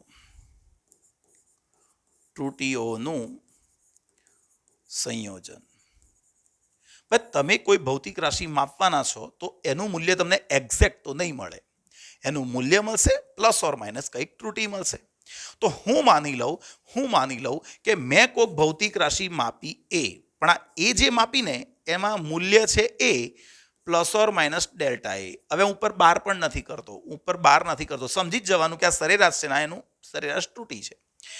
તો એનું મૂલ્ય છે A plus or minus delta A. આ એ ભૌતિક રાશિ માપી, બરાબર છે. અને બીજી એક ભૌતિક રાશિ માપું છું B. ભાઈ બી પણ મને એક્ઝેક્ટ નહીં મળે, બીમાં પણ કંઈક ત્રુટી હશે. એટલે બીનું મૂલ્ય અને બીની ત્રુટી, એનું મૂલ્ય એની ત્રુટી, બીનું મૂલ્ય બીની ત્રુટી. પણ હવે મારે કરવું છે એક, ભાઈ Z બરાબર A અને B નો સરવાળો કરવો છે, અથવા મારે કરવું છે Z બરાબર A ઇન્ટુ B. સમજ રહ્યો? તો માની લો કે એક ઉદાહરણ બીજું પકડીને ચાલુ કે એક ખેતર છે, એક ખેતરનું મારે ક્ષેત્રફળ માપવું છે. આ ખેતર છે, ખેતર એનું મારે ક્ષેત્રફળ અને પરિમિતિ માપવી છે. તો હું શું કરીશ ખબર છે? એની લંબાઈ માપીશ, એની પહોળાઈ માપીશ. તો હું લંબાઈ માપવા માટે એક જ અવલોકન નહીં લઉં. બની શકે કોઈએ મને ખેતર ત્રાંસુ આપ્યું હોય તો લંબાઈ અહીંથી માપીશ, બીજી વાર અહીંથી આમ લંબાઈ માપીશ. તો લંબાઈ મને L નહીં મળે. લંબાઈ શું મળશે ખબર છે? ભાઈ લંબાઈ કેપિટલ L બરાબર મને આવી મળશે, L plus or minus delta L. એટલે લંબાઈનું કંઈક મૂલ્ય હશે, એમાં કંઈક ત્રુટી હશે. એ જ રીતે મેં એની પહોળાઈ માપી તો પહોળાઈ મને મળશે B તરીકે લઈ લઉં. તો હવે પહોળાઈ મને મળશે કેટલી? B plus or minus delta B. ખરું? તો મેં આ ક્ષેત્રફળ, આ જે ખેતર છે એની મારે પરિમિતિ માપવી હતી, એટલે મેં લંબાઈ માપી, પહોળાઈ માપી. ખરું? અને હવે મારે શોધવું છે એની પરિમિતિ. તો ભાઈ પરિમિતિ શોધવા શું કરીશું? પરિમિતિનું સૂત્ર છે 2 ગુણ્યા લંબાઈ વત્તા પહોળાઈ. તો તમે લંબાઈ અને પહોળાઈનો સરવાળો કર્યો. સેમ વસ્તુ અહીંયા A અને B નો સરવાળો કર્યો. એટલે પણ એમાં તો ત્રુટી છે, બીમાં પણ ત્રુટી છે તો ઝેડમાં પણ ત્રુટી હશે એટલે ઝેડ તમને ઝેડ નહીં મળે, ઝેડમાં પણ ત્રુટી હશે એટલે ઝેડ તમને મળશે delta Z plus or minus delta Z. અને એ રીતે જો તમે એનો ગુણાકાર કરશો તો પણ અંદર ત્રુટી હશે. તો એમાં ત્રુટી હતી, બીમાં ત્રુટી હતી, તો તમે બંનેનો સરવાળો કર્યો અને સરવાળો કરવાથી ઝેડ મળે તો ઝેડમાં પણ ત્રુટી હશે અને ત્રુટીઓનું સરવાળામાં સંયોજન થયું, ત્રુટીઓનું સરવાળામાં સંયોજન થયું. જો તમે ગુણાકાર કર્યો, ગુણાકાર, તો અહીં જે થશે એ ગુણાકારમાં સંયોજન થયું એવું કહેવાય. બરાબર છે. એ જ રીતે તમે બાદબાકી, એ જ રીતે ભાગાકાર પણ લઈ શકો છો. મગજમાં સેટ. અહીંયા લંબાઈમાં ત્રુટી છે, પહોળાઈમાં ત્રુટી છે, તો એની ઉપરથી જ્યારે હું પરિમિતિ શોધીશ તો પરિમિતિમાં પણ ત્રુટી આવશે અને એનું ક્ષેત્રફળ શોધીશ તો લંબાઈ ગુણ્યા પહોળાઈ, તો લંબાઈમાં ત્રુટી છે, પહોળાઈમાં ત્રુટી છે, તો ક્ષેત્રફળમાં પણ ત્રુટી આવશે. ખરું? આ ત્રુટીઓનું સંયોજન થયું એવું કહેવાય. તો પછી આપણને કહે છે કે ભાઈ તમે સરવાળા અને બાદબાકીમાં સંયોજન કેવી રીતે થાય એ સમજાવો ને. ચાલો ધારી લઈએ કે ધારો કે મેં કોઈ એ ભૌતિક રાશિ માપી એ, જેનું મૂલ્ય છે A plus or minus delta A. બીનું મૂલ્ય છે કેપિટલ બી મૂલ્ય, તો મૂલ્ય બી અને plus or minus delta B. આ કોણ છે? તમારો એ, આ ડેલ્ટા એ, બી ડેલ્ટા બી. બરાબર છે. આ ભૌતિક રાશિનું નામ છે એ, આનું નામ છે બી. અને હવે મારે આ બંનેનો સરવાળો કરવાનો છે. ઝેડ બરાબર એ પ્લસ બી. તો ઝેડ એમાં ત્રુટી છે, બીમાં ત્રુટી છે, તો ઝેડમાં પણ ત્રુટી હશે એટલે Z plus or minus delta Z થાય. એટલે પણ એ કોણ? એ એટલે તો આ રહ્યું A plus or minus delta A plus B plus or minus delta B. આને કૌંસ છોડી નાખીએ તો A plus or minus delta A plus B plus or minus delta B. મૂલ્યોને નજીક લઈ આવું તો A plus B plus or minus delta A plus delta B. ખરું? જો તો મૂલ્યોનો સરવાળો કર્યો અને ત્રુટીનો સરવાળો કર્યો તો તમારે Z plus or minus delta Z કર્યું તો શું મળ્યું? જો તો ભાઈ ઝેડનું મૂલ્ય કેટલું? ઝેડનું મૂલ્ય એ પ્લસ બી જેટલું. ઝેડનું મૂલ્ય કેટલું? એ પ્લસ બીના મૂલ્ય જેટલું. અને ડેલ્ટા ઝેડ કેટલું? ભાઈ delta Z plus or minus પછી જે આવે તો ડેલ્ટા એ પ્લસ ડેલ્ટા બી જેટલું. એટલે એના મૂલ્યમાં જે ત્રુટી છે, બીના મૂલ્યમાં જે ત્રુટી છે, બંનેની ડાયરેક્ટ નિરપેક્ષ ત્રુટીઓનો જ સરવાળો, નિરપેક્ષ ત્રુટીઓનો જ સરવાળો એ તમને એ પ્લસ બી આપે. ખરું? ચાલો નેક્સ્ટ વસ્તુ કોઈ કહેશે પણ ઝેડ એ માઇનસ બી હોય તો શું કરવાનું? એ બી સમજાવી દઉં કે ભાઈ ઝેડ તમને ઝેડ નહીં મળે, Z plus or minus delta Z મળશે. આ થઈ ગયું A plus or minus delta A minus B plus or minus delta B. આ થઈ ગયું તમારું A plus or minus delta A minus B minus plus delta B. ભાઈ minus અંદર ગુણી દીધું મેં. મૂલ્યને નજીક લઈ લો તો એ માઇનસ બી અને આ બંનેમાંથી પ્લસ ઓર માઇનસ કોમન તો delta A plus delta B. તો અહીં તમે જોઈ શકો બાદબાકી છે. ઝેડ કોણ છે? એ અને બીની બાદબાકી. ભલે બાદબાકી કરી, મૂલ્યોની બાદબાકી થઈ, મૂલ્યોની બાદબાકી થઈ, પણ ત્રુટીઓનો તો સરવાળો જ થાય. ત્રુટીઓનો તો સરવાળો જ થાય. મૂલ્યનો સરવાળો, ત્રુટીનો સરવાળો. મૂલ્યોની ભલે બાદબાકી થઈ, ત્રુટીઓનો તો સરવાળો જ થાય. બરાબર છે. તો અહીંયા કહીએ કે સરવાળા અને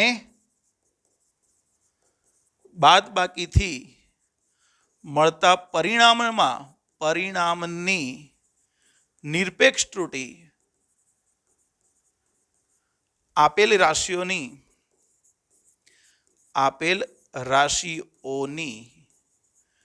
નિરપેક્ષ ત્રુટીઓ છે. ભાઈ નિરપેક્ષ કોને કહેવાય? જે ત્રુટી છે ડાયરેક્ટ નિરપેક્ષ ત્રુટીઓના સરવાળા બરાબર હોય.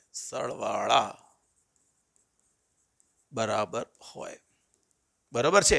તો યાદ રાખવાનું સરવાળા બાદબાકીમાં ત્રુટીઓનું સંયોજન કેવી રીતે થાય? ડાયરેક્ટ ત્રુટીઓનો સરવાળો કરવાનો. તો જો અહીંયા એક ઉદાહરણ આપેલું છે. જો ઝેડ બરાબર 5 પ્લસ ઓર માઇનસ 0.2 મીટર અને બી પ્લસ શું છે 3 પ્લસ ઓર માઇનસ 0.1 મીટર. તો એ પ્લસ બી શોધો, એ માઇનસ બી શોધો. ચાલો તો હું પહેલા શોધી લઉં. આ કોણ તમારો એ, આ કોણ ડેલ્ટા એ, આ કોણ બી, આ કોણ ડેલ્ટા બી. આ એ કહેવાય, આ ડેલ્ટા એ કહેવાય, બી ડેલ્ટા બી કહેવાય. તો તમારે શોધવાનું છે એક. ભાઈ એનું નામ પાડી દઉં ઝેડ બરાબર એ પ્લસ બી. તો Z plus or minus delta Z બરાબર એ પ્લસ બી. ભાઈ એ પ્લસ બીમાં એક જ વાર સૂત્ર લખીશ, પછીના દાખલાઓમાં સૂત્ર નહીં લખું. તો મૂલ્યોનો સરવાળો, ત્રુટીઓનો સરવાળો. તો આમાં મૂલ્ય કોણ છે? 5. બી કોણ છે? 3. પ્લસ ઓર માઇનસ 0.2 એની ત્રુટી પ્લસ 0.1, એટલે આ થઈ ગયું તમારું 8 પ્લસ ઓર માઇનસ 0.3 મીટર. એકમ જે આવતો હોય એકમ છે મીટર. સેમ વસ્તુ બાદબાકી કરવી હોય તો ભાઈ બાદબાકી કરવી હોય તો બી શું નવું છે કહો? એ માઇનસ બી. તો Z plus or minus delta Z is equal to અહીંયા થઈ ગયું એ માઇનસ બી, પણ અહીંયા તો ત્રુટીઓનો તો સરવાળો જ કરીશું. તો 8 minus 3 plus or minus 0.2 plus 0.1, તો આ થઈ ગયું 5 પ્લસ ઓર માઇનસ 0.3. જો ભૂલ ના થઈ જાય, આપણે ઉતાવળમાં હોઈએ ને એટલે ભૂલ કરી બેસીએ. મૂલ્યોનો સરવાળો, મૂલ્યોની બાદબાકી, પણ ત્રુટીઓનો તો બંને કેસમાં સરવાળો જ થાય. તો આ સરવાળા બાદબાકીમાં સંયોજન થયું. પાકો. નેક્સ્ટ જો સેમ આ છે. θ1 તાપમાન આટલું આપ્યું છે. જો θ1 આટલું તાપમાન હોય, θ2 આટલું હોય, તો θ2 માઇનસ θ1 શોધવાનું છે. ચાલો ભાઈ, θ2 માઇનસ θ1 શોધવાનું છે. તો હું આવું લખી નાખું, θ2 માઇનસ θ1. એક કામ કરીએ, અને θ નામ આપીએ તો તમને શું લખવાની થોડીક મજા આવે. તો આને કહી દો ભાઈ, આ ફેરફાર છે θ બરાબર θ2 માઇનસ θ1. તો આ કોણ કહેવાય? તમારો θ1 કહેવાય, અને આ તમારો ડેલ્ટા θ1. આ તમારો θ2 અને આ તમારો ડેલ્ટા θ2. અને મારે તફાવત જોઈએ છે θ આ, તો θ નહીં મળે. θ plus or minus delta θ. Direct હવે મૂલ્યોની બાદબાકી 35.3 માઇનસ 25.5 પ્લસ ઓર માઇનસ 0.1 વત્તા 0.1, એટલે આ કેટલું થશે? 25, 9.8 થાય કદાચ. જુઓ તો મારા ખ્યાલથી તો એવું થાય 9.8 plus or minus 0.2 degree Celsius. બસ આ જવાબ આવડે? પાક્કો. તો આ તમે જુઓ, આ તમને હવે જાતે આવડવું જોઈએ. HW, હું HW આપીશ. HW જાતે ગણવાનું. એક ખાલી બીકર છે ભાઈ, ખાલી બીકરનું દળ M1 આટલું છે. એના પછી એમાં થોડું પાણી ભરવામાં આવે તો પાણી ભરેલા બીકરનું દળ આટલું થાય, M2.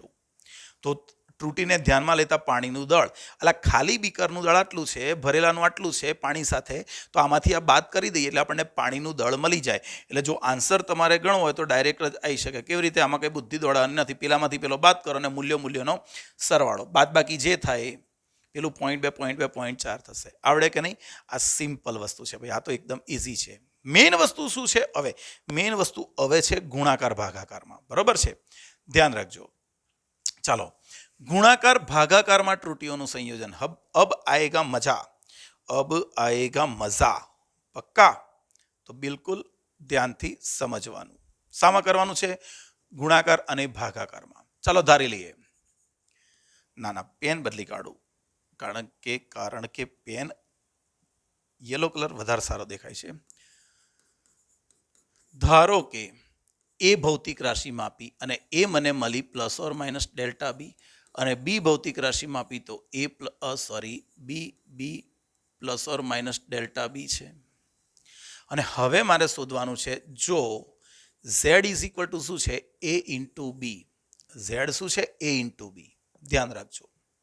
એટલે એ અને બીનો મારે શું કરવાનો છે? ગુણાકાર કરવાનો છે. ભાગાકારની પછી વાત કરીએ. ઓકે, પણ એમાં ત્રુટી છે, બીમાં ત્રુટી છે, તો ઝેડમાં પણ ત્રુટી હશે. એટલે ઝેડ નહીં મળે, Z plus or minus delta Z મળશે. એનું મૂલ્ય A plus or minus delta B. બીનું મૂલ્ય B plus or minus delta B. તો અહીંયા સમજી લઈએ, ઝેડ બરાબર delta Z, Z plus or minus delta Z. આનો ગુણાકાર A into B plus or minus, આનો કૌંસ છોડતા આવડવો જોઈએ. A into B, A into delta B plus or minus, આનો આની સાથે ગુણાકાર. અરે યાર, થોડીક લખવામાં ભૂલ છે. અહીંયા એ આવશે ને, અહીંયા એ આવશે. ચાલો, અહીંયા આનો સાથે ગુણાકાર કરી દો. Plus or minus B delta A plus or minus delta A delta B. Clear? ચાલો, અહીંયા એક વસ્તુ કહો કે ભાઈ ડાબી બાજુ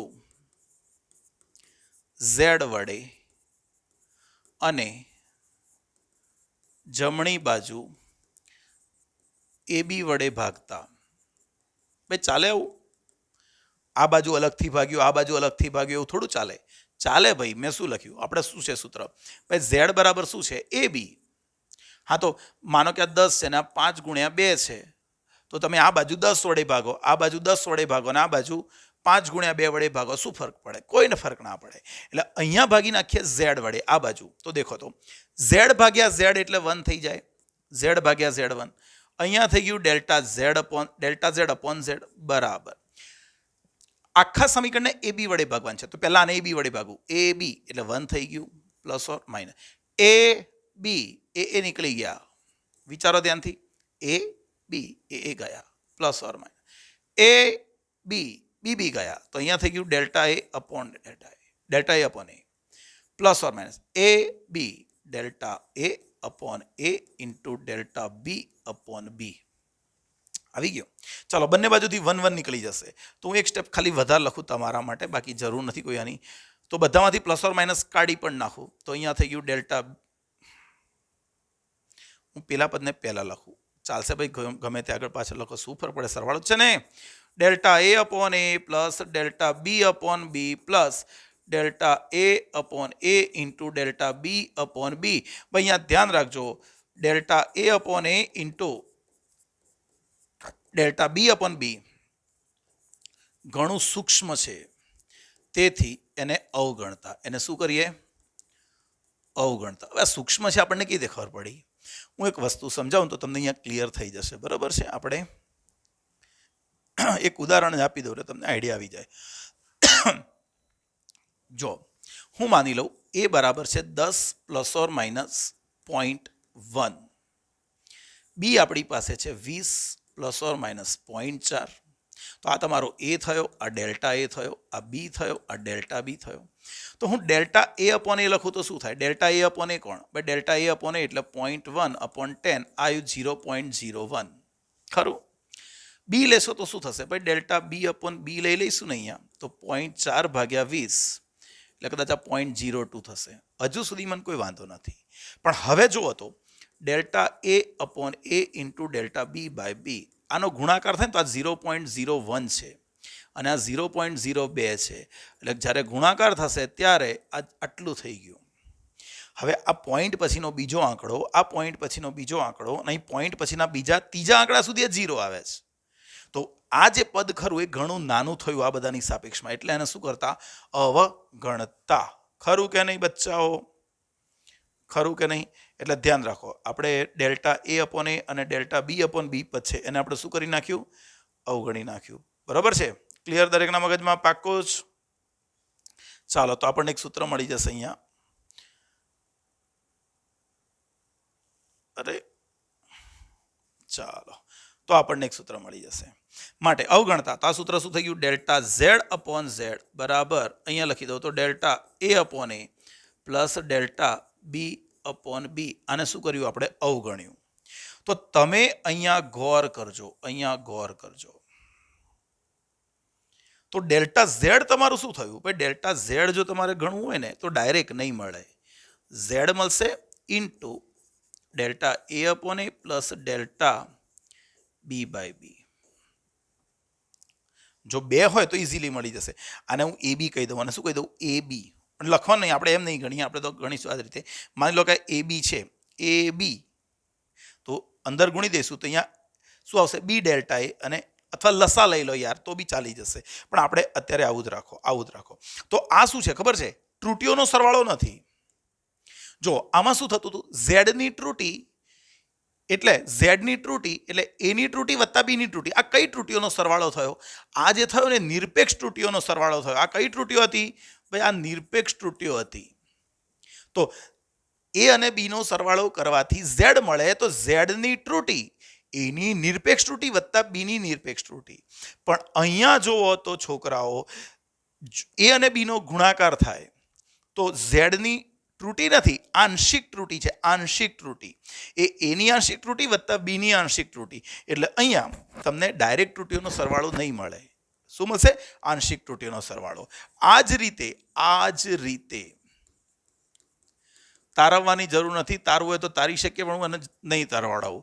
આ જ રીતે ભાગાકાર માટે પણ યાદ રાખજો કે ડેલ્ટા ઝેડ અપોન ઝેડ બરાબર delta a by a plus delta b by b માટે શું લખીએ અહીંયા કે ડાયરેક્ટ ટૂંકમાં લખી નાખું, ગુણાકાર અને ભાગાકારથી મળતા પરિણામમાં કઈ ત્રુટિ?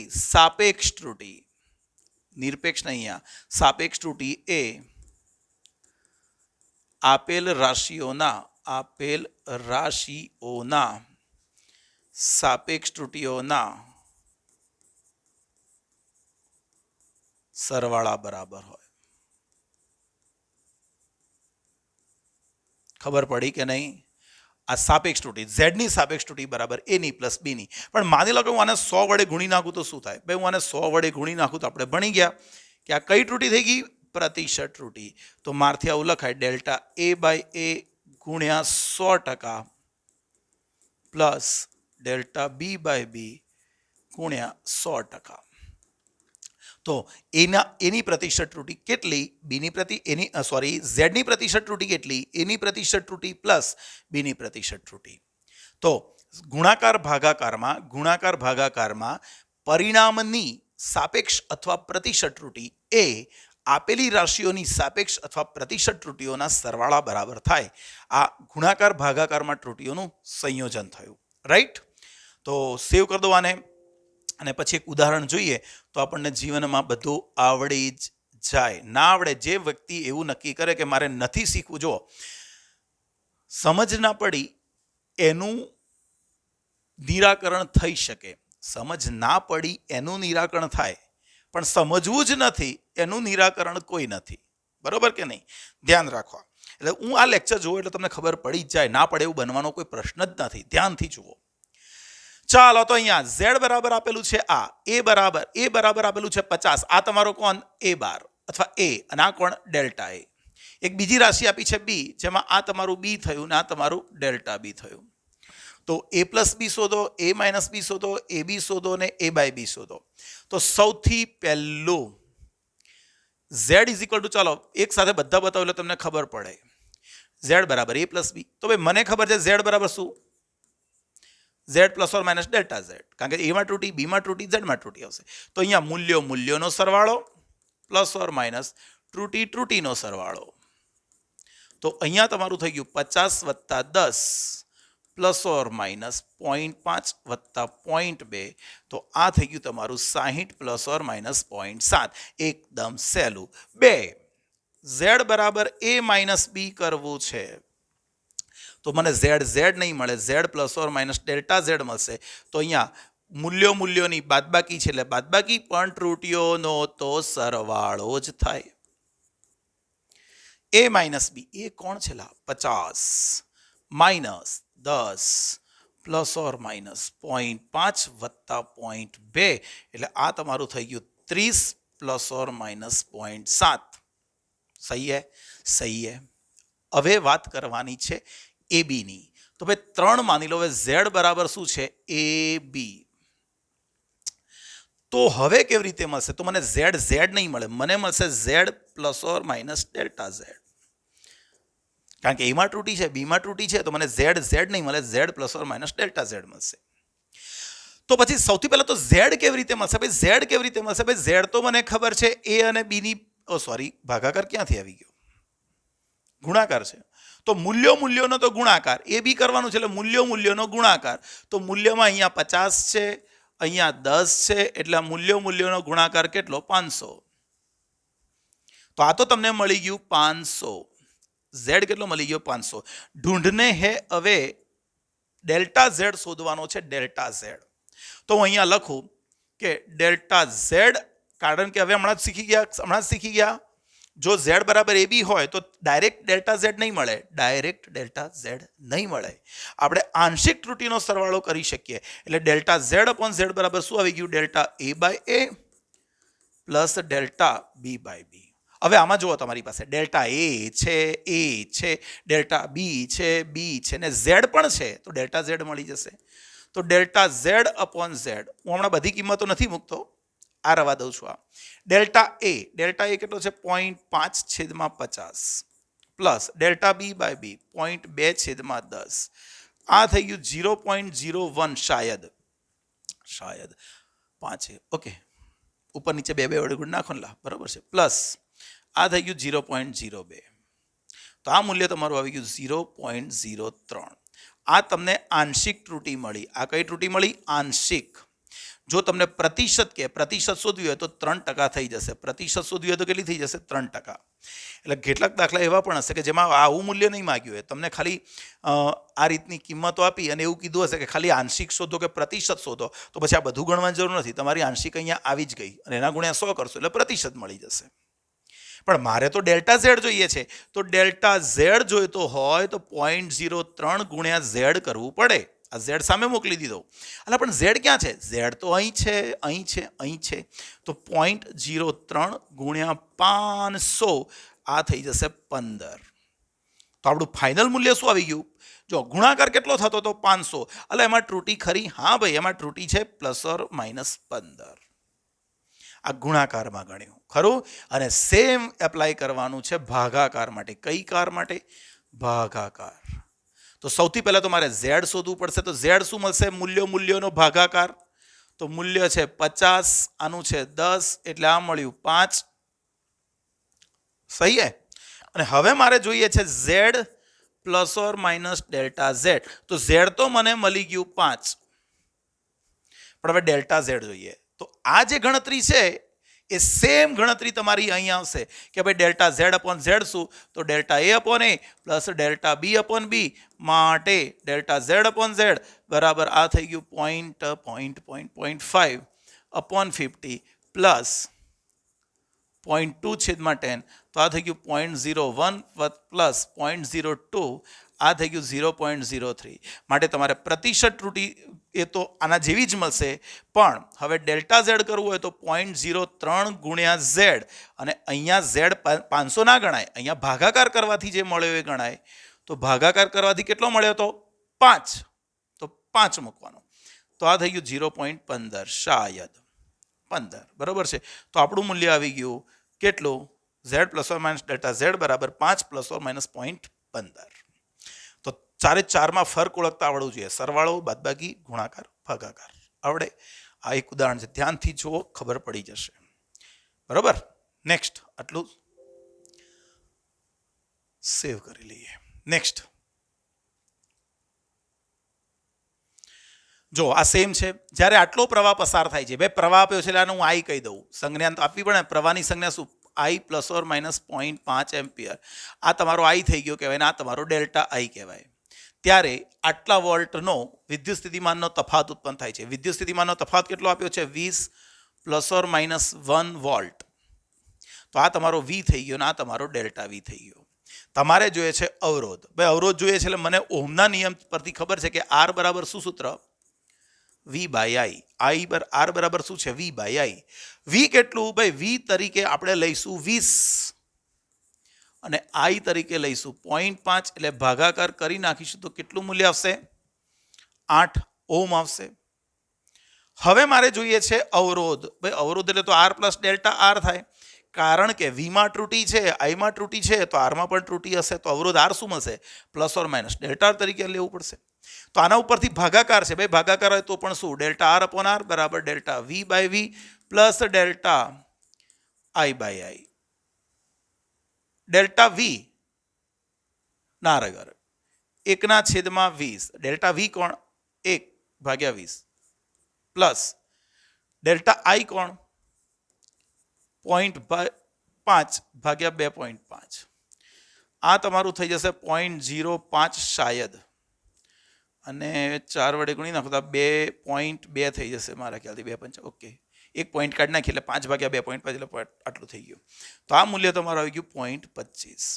જો કોઈને ટકાવારી પૂછી હોત કે પ્રતિશત ત્રુટિ કેટલી અવરોધમાં, તો આના ગુણ્યા 100 એટલે 25% થઈ જાત. પણ આપણે તો શોધવાનું છે ડેલ્ટા આર. તો ડેલ્ટા આર શું થશે? ભાઈ ડેલ્ટા આર 0.25 ગુણ્યા આર. તો 0.25 અને ગુણ્યા આર એટલે કોણ? આર એટલે કોણ? આર એટલે કોણ? 8. તો આ તમને મળી જશે 2. તો આપણું મૂલ્ય આવી ગયું R ± ડેલ્ટા આર. આર કેટલું? 8. પ્લસ ઓર માઇનસ 2 આ ઓમ. આ એનું પ્રાયોગિક મૂલ્ય તમે ગણ્યું એવું કહેવાય. આવડે કે નહીં? આવડે. અહીંયા ભાગાકાર હતો. Same question. એક મેદાનની લંબાઈનું માપન. બાર લંબાઈ આપેલી છે, એમાં જો તો આ કોણ છે? 40 પ્લસ ઓર માઇનસ 0.2 મીટર. પહોળાઈ આપેલી છે બી બરાબર કેટલી છે? 20 પ્લસ ઓર માઇનસ 0.2 મીટર. મારે જોઈએ છે ક્ષેત્રફળ. મને ખબર હોવી જોઈએ કે ક્ષેત્રફળ એટલે લંબાઈ ગુણ્યા પહોળાઈ. તો આ તમારું એલ થઈ ગયું, આ તમારું ડેલ્ટા એલ થઈ ગયું. આ પહોળાઈ બી થઈ, આ ડેલ્ટા બી થઈ. તો સૌથી પહેલા તો ક્ષેત્રફળ એલ ઇન્ટુ બી કરવાથી મળે. તો એલ ઇન્ટુ બી કોણ છે? 40 ગુણ્યા 20 એટલે કેટલું થઈ ગયું? આ 800 metre square, centimetre square, metre square છે એટલે મીટર સ્ક્વેર લખીશું. આ ક્ષેત્રફળ આવી ગયું. હવે મારે જોઈએ છે ક્ષેત્રફળની ત્રુટી. તો ભાઈ ડેલ્ટા એ બાય એ ફટાફટ શું થશે? Delta L by L plus delta B by B. Delta L by L આના ભાગ્યા 0.2 ભાગ્યા 40 plus delta B by B 0.2 ભાગ્યા 20. તો આ થઈ જશે કેટલું થશે?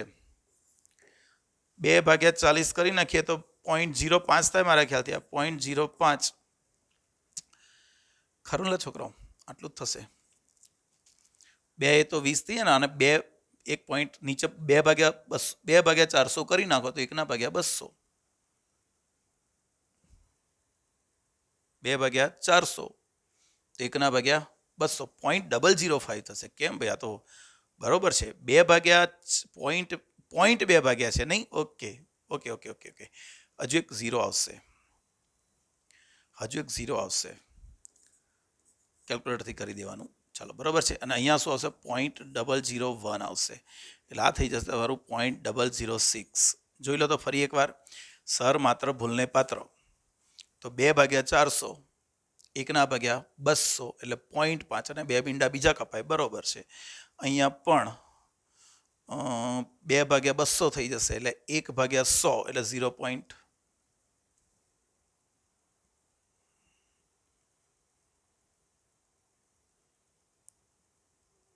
ચાલો અહીંયા જોજો, ખાલી 0.01 જ આવશે. અહીંયા 2 મીંડા નહીં આવે, અહીંયા એક જ મીંડું આવશે મારા ખ્યાલથી. ખરું? અરે ફરી એકવાર ચેક કરી લઈએ. એલા કેમ આવું કરો છો?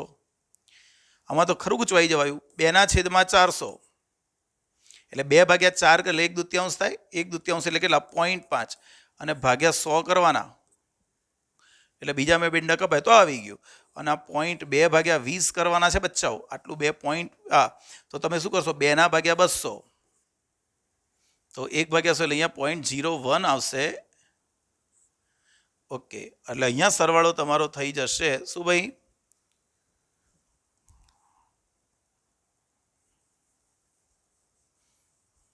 ચાલો તો અહીંયા શું થઈ જશે? 0.015. બરાબર છે. આ તમારું ડેલ્ટા એ બાય એ આવી ગયું. હવે તમારે એનું મૂલ્ય જોઈએ છે તો ડેલ્ટા એ બરાબર 0.015 ગુણ્યા એ. પણ એ તરીકે તમે શોધેલું છે 800. 0.015 અને આ થશે 800. તો 2 મીંડા કાપી નાખું તો આ 1.5 થાય, 1.8 એટલે 12 થઈ જશે મારા ખ્યાલથી. 12 મીટર સ્ક્વેર જેટલી ત્રુટી આવશે. ખરું? તો અહીંયા જોઈ લઈએ તો આપણા એનું મૂલ્ય પ્લસ ઓર માઇનસ ડેલ્ટા એ ક્ષેત્રફળ એ કેટલું માપ્યું હતું? 800. અને ડેલ્ટા એ કેટલું આવી ગયું? 12 મીટર સ્ક્વેર. તો આ તમારું મૂલ્ય થયું. આવડશે? ખરું? નેક્સ્ટ. ચાલો આગળ. ઘાતાંકવાળા પદોમાં ત્રુટી. હવે ઘાતાંક એટલે ગુણાકાર જ કહેવાય. તો ઘાતાંકવાળા પદો એ ગુણાકારમાં જ કહેવાય. તો ધારો કે હું અહીંયા લખી દઉં, ધારો કે z બરાબર છે a સ્ક્વેર. ભાઈ a સ્ક્વેર એટલે શું? a into a.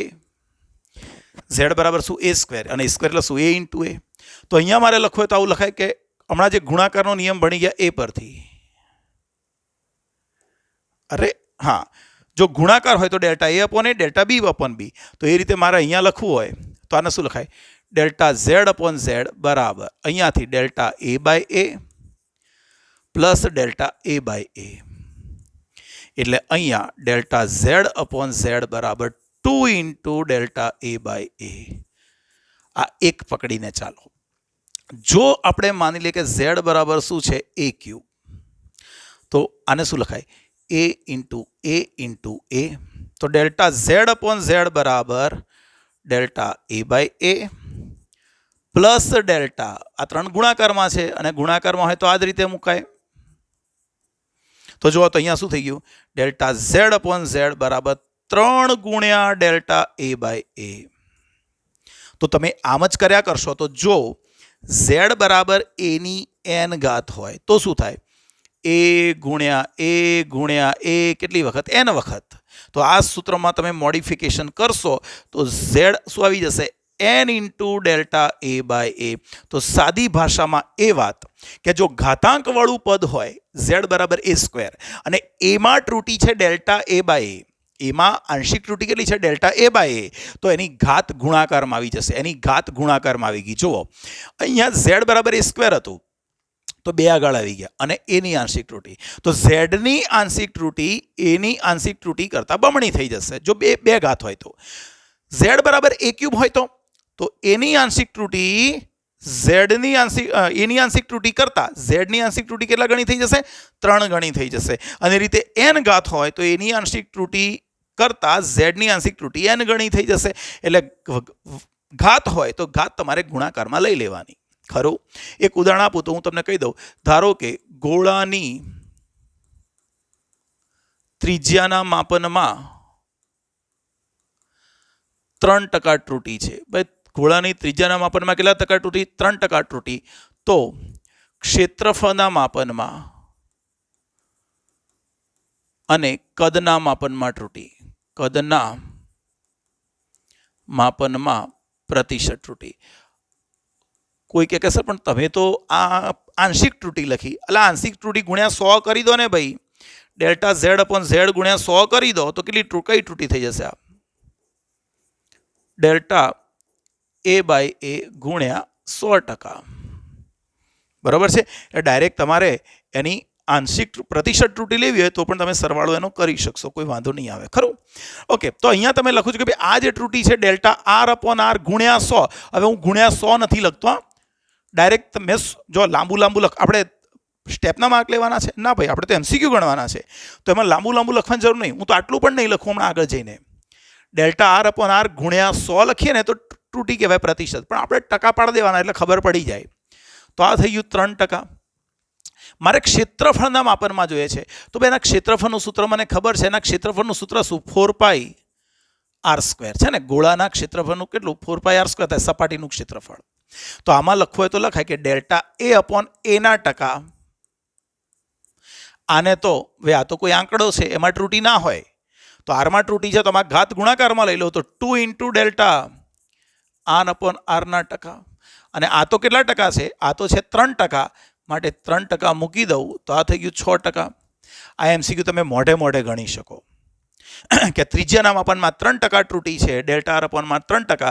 તો ક્ષેત્રફળમાં શોધવું હોય તો આપણને સૂત્ર ખબર છે કે એ બરાબર 4πr². તો એમાં જે આંશિક આવે એ આરની આંશિક કરતાં બમણી થઈ જાય. માની લો કે આ જ વસ્તુ કદ માટે કીધી હોય તો કદનું સૂત્ર આપણને ખબર છે 4/3 પાઈ r³. તો પછી ડેલ્ટા વીના ટકા શું થાય કહો તો મને, ડેલ્ટા વીના ટકા ગણવા હોય તો આ તો અચળ છે એટલે એને ત્રુટી ના હોય. 3 ગુણ્યા ઘાત ગુણાકારમાં આવી અને આરના ટકા, તો આ થઈ ગયું 3 ગુણ્યા 3 ગુણ્યા 3%, 3 ગુણ્યા 3%. તો આ આવી ગયું 9%. આવડે કે ન આવડે, પાકો આ ટાઈપના દાખલા આવડવા જોઈએ. બરોબર? ચાલો આટલું સેવ કરી દઉં પહેલા.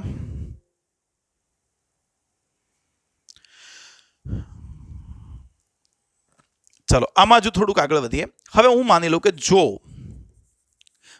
કે હું તમને કોઈ રાશિ આપું છું ઝેડ. આ ઝેડ રાશિ કોણ ખબર છે? એ ભૌતિક રાશિની પી ઘાત.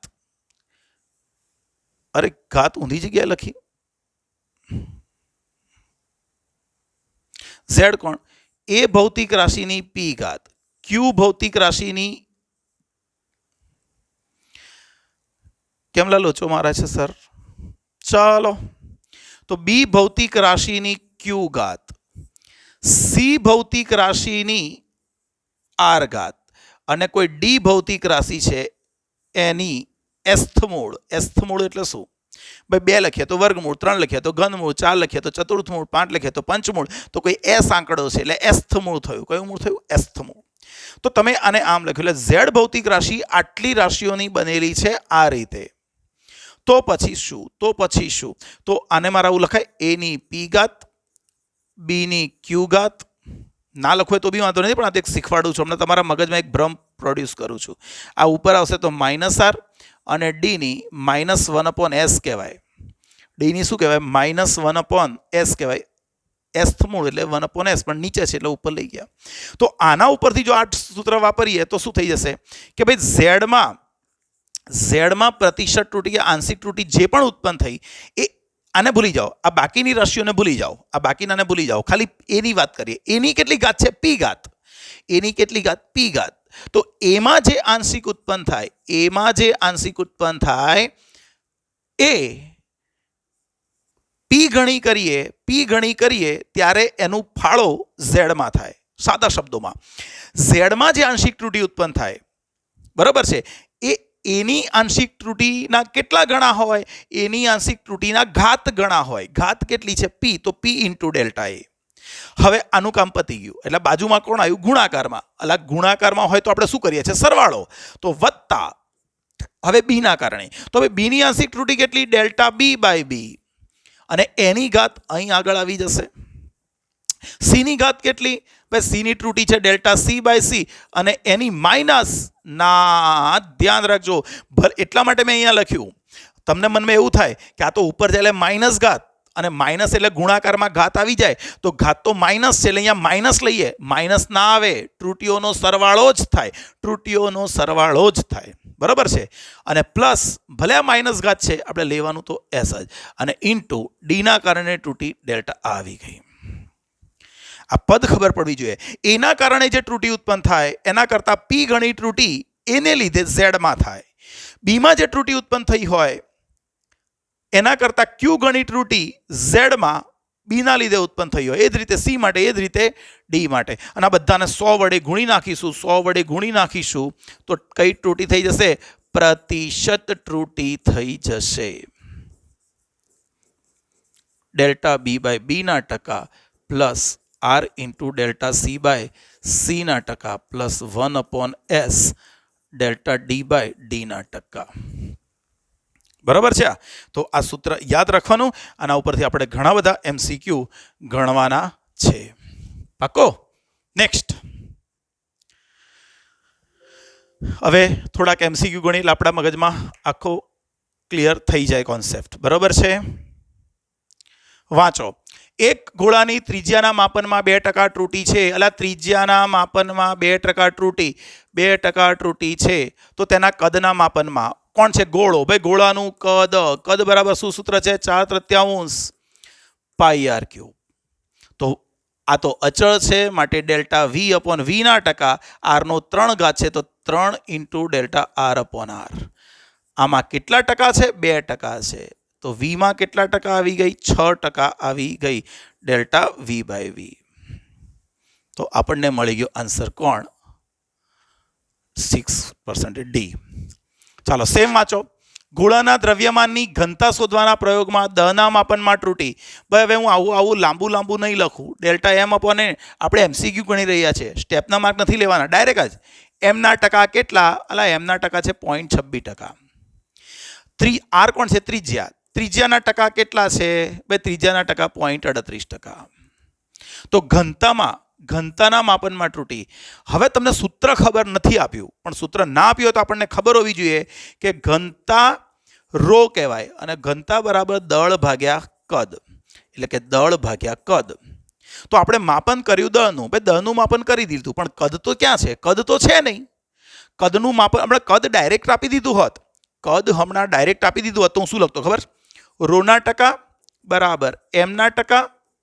સમજો, અહીંયા ડાયરેક્ટ ટૂંકમાં લખું છું. આ વાસ્તવમાં શું આવે? ડેલ્ટા રો અપોન રો ગુણ્યા 100. ડેલ્ટા રો બાય રો ગુણ્યા 100 આવે. અહીં ડેલ્ટા એમ બાય એમ ગુણ્યા 100 આવે. પણ હું ડાયરેક્ટ ટકાવારી, આપણે સ્ટેપના માર્ક નથી જોઈતા, MCQ ગણવાના છે, એટલે ડાયરેક્ટ ટૂંકમાં વિચારો. અને અહીંયા વીના ટકા, એમના ટકા વત્તા વીના ટકા. એટલે પણ વી તો છે નહીં, આપણે તો માપન તરીકે તો ત્રિજ્યા આપેલી છે. જો ત્રિજ્યા આપેલી હોય તો આને ત્રિજ્યામાં લાવો. કદનું સૂત્ર 4/3 પાઈ આર ક્યુબ. તો હવે મારે અહીંયા આને લખવાનું નહીં, મારે અહીંયા લખી દેવાનું આ તો અચળ છે એટલે એમના ટકા વત્તા આરનો ઘન, ઘન હોય તો 3 ગુણ્યા આરના ટકા. તો એમના ટકા કેટલા છે? એમના ટકા છે 0.26 અને વત્તા 3 ગુણ્યા 0.38, 0.26 વત્તા 1.14 થશે મારે કે 90 ને 24, ઓકે 1.40%. કેટલો જવાબ આવશે? 1.40%. ક્યાં છે આન્સર? તો આન્સર છે એ. રાઈટ, આવડે. નેક્સ્ટ, કોઈ એક પ્રયોગમાં એ બી સી ડી એમ 4 રાશિઓમાં ત્રુટિ. ભાઈ એમાં ત્રુટિ કેટલા ટકા છે? 1%. બીમાં ત્રુટિ કેટલા છે? 2%. સીમાં ત્રુટિ કેટલી છે? 3%. અને ડીમાં ત્રુટિ કેટલી છે? તો કે છે 4%. તો પીની રાશિ, ભાઈ પી આપણને આપેલું છે a³ + b² અપોન cd. તો પીમાં ત્રુટિ, ચાલો હમણાં જ મેં સમજાયું આ રીતે. તો જો તો ભાઈ પીના ટકા બરાબર શું લખું કહો તો? 3 ગુણ્યા એના ટકા વત્તા 2 ગુણ્યા બીના ટકા વત્તા સીની એક જ ઘાત છે, સીની એક જ ઘાત છે એટલે સીના ટકા વત્તા ડીની પણ એક જ ઘાત છે એટલે આ એક જ ઘાત કહેવાય. તો 3 ગુણ્યા એના ટકા 1, 2 ગુણ્યા બીના ટકા 2, સીના 3% અને પેલાના 4%. તો 3 વત્તા 4 વત્તા 3 વત્તા 4 એટલે આવી ગયા 14%. કેટલા ટકા આવી ગયા? 14%. આટલો જવાબ આવડવો જોઈએ. નેક્સ્ટ, કોઈ ભૌતિક રાશિ W આપી છે. જો ફરી એકની એક જ વાત છે. W આ સૂત્ર આપેલું છે. શું છે W બરાબર? A ની 4 ઘાત, B ની 3 ઘાત, C ની 1/3, D ની 1/2. એમાં ટકા આટલા છે, બીમાં ટકા આટલા છે, સીમાં આટલા છે અને ડીમાં આટલા છે. તો ડબલ્યુમાં શોધવાના છે. બટ ડબલ્યુના ટકા બરાબર 4 ગુણ્યા એના ટકા વત્તા 3 ગુણ્યા બીના ટકા પ્લસ 1/3 ગુણ્યા સીના ટકા વત્તા 1/2 ગુણ્યા ડીના ટકા. ચાલો 4. એમાં કેટલા ટકા છે? એટલે એમાં તો 1% જ છે ખાલી. બીમાં કેટલા ટકા છે? તો 3%. સીમાં કેટલા ટકા છે? એમાં પણ 3% છે અને ડીમાં 4% છે. તો આનું સાદુરૂપ આપીએ તો 4 વત્તા 9 વત્તા 1 વત્તા 2 કેટલા ટકા આવી ગયા? 16%. પાકો? એટલે તમારો જવાબ આવી જશે 16%. નેક્સ્ટ, એક સાદા લોલકના પ્રયોગમાં લોલકની લંબાઈ અને ગુરુત્વ પ્રયોગના માપનમાં ત્રુટિ 2% અને 4%. ભાઈ લંબાઈની ત્રુટિ છે ને જીમાં ત્રુટિ છે. તો આવર્તકાળમાં મળતી ત્રુટિ કેટલી? તો સૌથી પહેલા તો સૂત્રાવાળું જોઈએ. ભાઈ સાદા લોલકના આવર્તકાળનું સૂત્ર આપણે ભણી ગયા હતા, તારવ્યું હતું પણ ખરું. સાદા લોલકનો આવર્તકાળ T બરાબર 2π √L/g. એટલે તમને ખબર આવી હોવી જોઈએ કે આ Lની પણ 1/2 જ કહેવાય અને Gની પણ 1/2 જ કહેવાય. હવે Lમાં આટલા ટકા, Gમાં આટલા ટકા અને તમારે આવર્તકાળમાં જોઈએ છે તો ડાયરેક્ટ જ કે Tના ટકા બરાબર 1/2 ગુણ્યા Lના ટકા પ્લસ 1/2 ગુણ્યા Gના ટકા. 1/2. Lમાં કેટલા ટકા? 2% પ્લસ Gમાં કેટલા ટકા? તો કે છે 4%. તો આ થઈ ગયું 1% વત્તા 2%. તો આવર્તકાળના માપનમાં કેટલી ત્રુટિ આવી? 3%. કેટલી ત્રુટિ આવી? 3%. રાઈટ? ખબર પડવી જોઈએ. ચલો આગળ. સાદા લોલકના પ્રયોગમાં લોલકની લંબાઈ અને આવર્તકાળના માપનમાં ત્રુટિ આટલા ટકા છે. ભાઈ અહીંયા સમજો, લંબાઈના માપનમાં ત્રુટિ છે 4% અને આવર્તકાળના માપનમાં ત્રુટિ છે 6%. તો મારે ગુરુત્વ પ્રવેગના માપનમાં ત્રુટિ જોઈએ છે. તો ચલો પહેલા એક દાખલો હું ગણું. આ દાખલો હું તમારો, જો તમે ભૂલ ક્યાં કરશો એ તમને બતાવું. તમે ભૂલ ક્યાં કરવાના છો એ બતાવું એટલે પછી તમે ભૂલ ક્યારેય નહીં કરો. આવર્તકાળનું સૂત્ર તો ભણી ગયા, T બરાબર 2π √L/g. તો આનેમાં લખવું હોય તો લખાય કે ભાઈ T બરાબર 2π, Lની 1/2, Gની 1/2. તો આવું થઈ જાય કે ભાઈ Tના ટકા બરાબર 1/2 ગુણ્યા Lના ટકા વત્તા 1/2 ગુણ્યા Gના ટકા. આ બેને લસા લઈને સામે મોકલી દઉં તો 2Tના ટકા વત્તા Lના ટકા વત્તા Gના ટકા. જો આપણે ભૂલ કરીએ થોડીક પહેલાં ભૂલ કરીએ થોડી.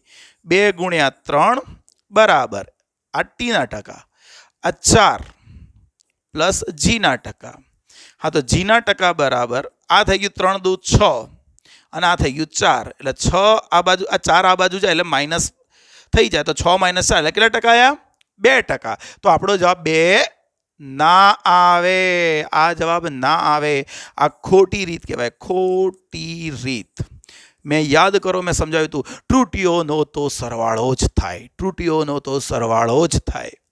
તો તમારે આ સૂત્ર ઉપરથી પહેલા કરતા બનાવો. જેનું જોઈતું હોય, ત્રુટી જોઈતી હોય, કરતા બનાવો. તો આને બંને બાજુ સ્ક્વેર કરી દઉં. બંને બાજુ સ્ક્વેર કરી દઉં તો શું થાય? 4π² L બાય જી. માટે જી બરાબર, જીને અહીં લાવો, ટીને અહીં લાવો. સમજો, મને ત્રુટી આપી છે એલની, પછી આપી છે ટીની, અને મારે જોઈએ છે જીની. તો મેં જી બંને બાજુ સ્ક્વેર કર્યો અને જીને કરતા બનાવ્યો. હવે લખો જીના ટકા બરાબર એલના ટકા વત્તા 2 ગુણ્યા ટીના ટકા. એટલે બચ્ચાઓ એલના ટકા કેટલા? તો કહે છે એલમાં ટકા છે 4%. અને ટીમાં કેટલા ટકા? તો કહે છે 3%. તો આ થઈ ગયું 4 વત્તા 6 એટલે 10%. તમારો જવાબ આવે 10%. સાચો જવાબ. કોઈ કે સર અહીંથી, હા ભાઈ, અહીં પણ તમારે લાવો ને તો ડાયરેક્ટ આવી જતો.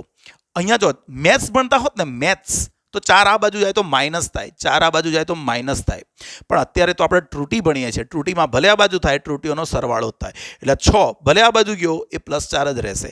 એટલે આ રીત ખોટી કહેવાય, આ જ રીત સાચી. જેના ત્રુટી જોઈતી હોય એને કરતા બનાવો. રાઈટ? નેક્સ્ટ. આઈડિયા આવે છે દરેક બચ્ચાને? આવી જશે. ના આવે એવું બનવાનું નથી.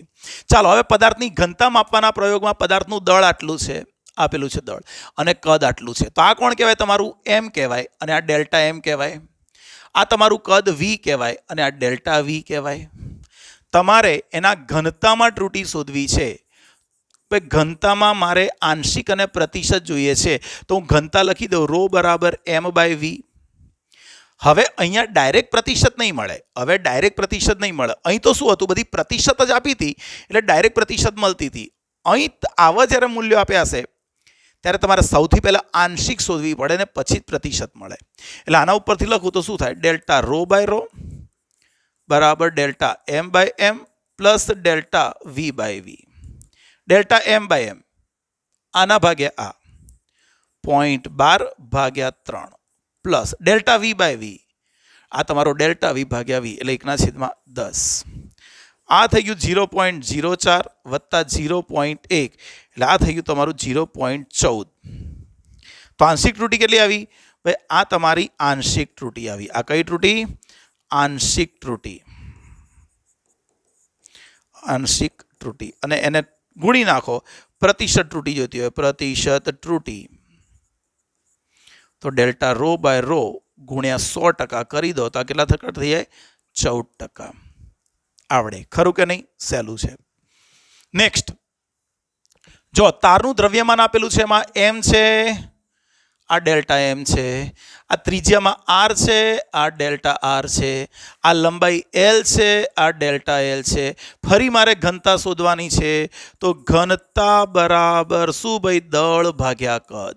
પણ હવે કદ ડાયરેક્ટ નથી. આમાં કદ ડાયરેક્ટ આપી દીધેલું, આમાં કદ ડાયરેક્ટ નથી આપ્યું. તો પહેલા તમારે કદની જગ્યાએ કદનું સૂત્ર લખો. અરે અરે અરે અરે અરે શું થશે? કોણ છે? નળાકાર છે મારા ખ્યાલથી. તાર નળાકાર હોય, અને તાર કેવો હોય? નળાકાર. અને નળાકારનું કદ થશે πr²l.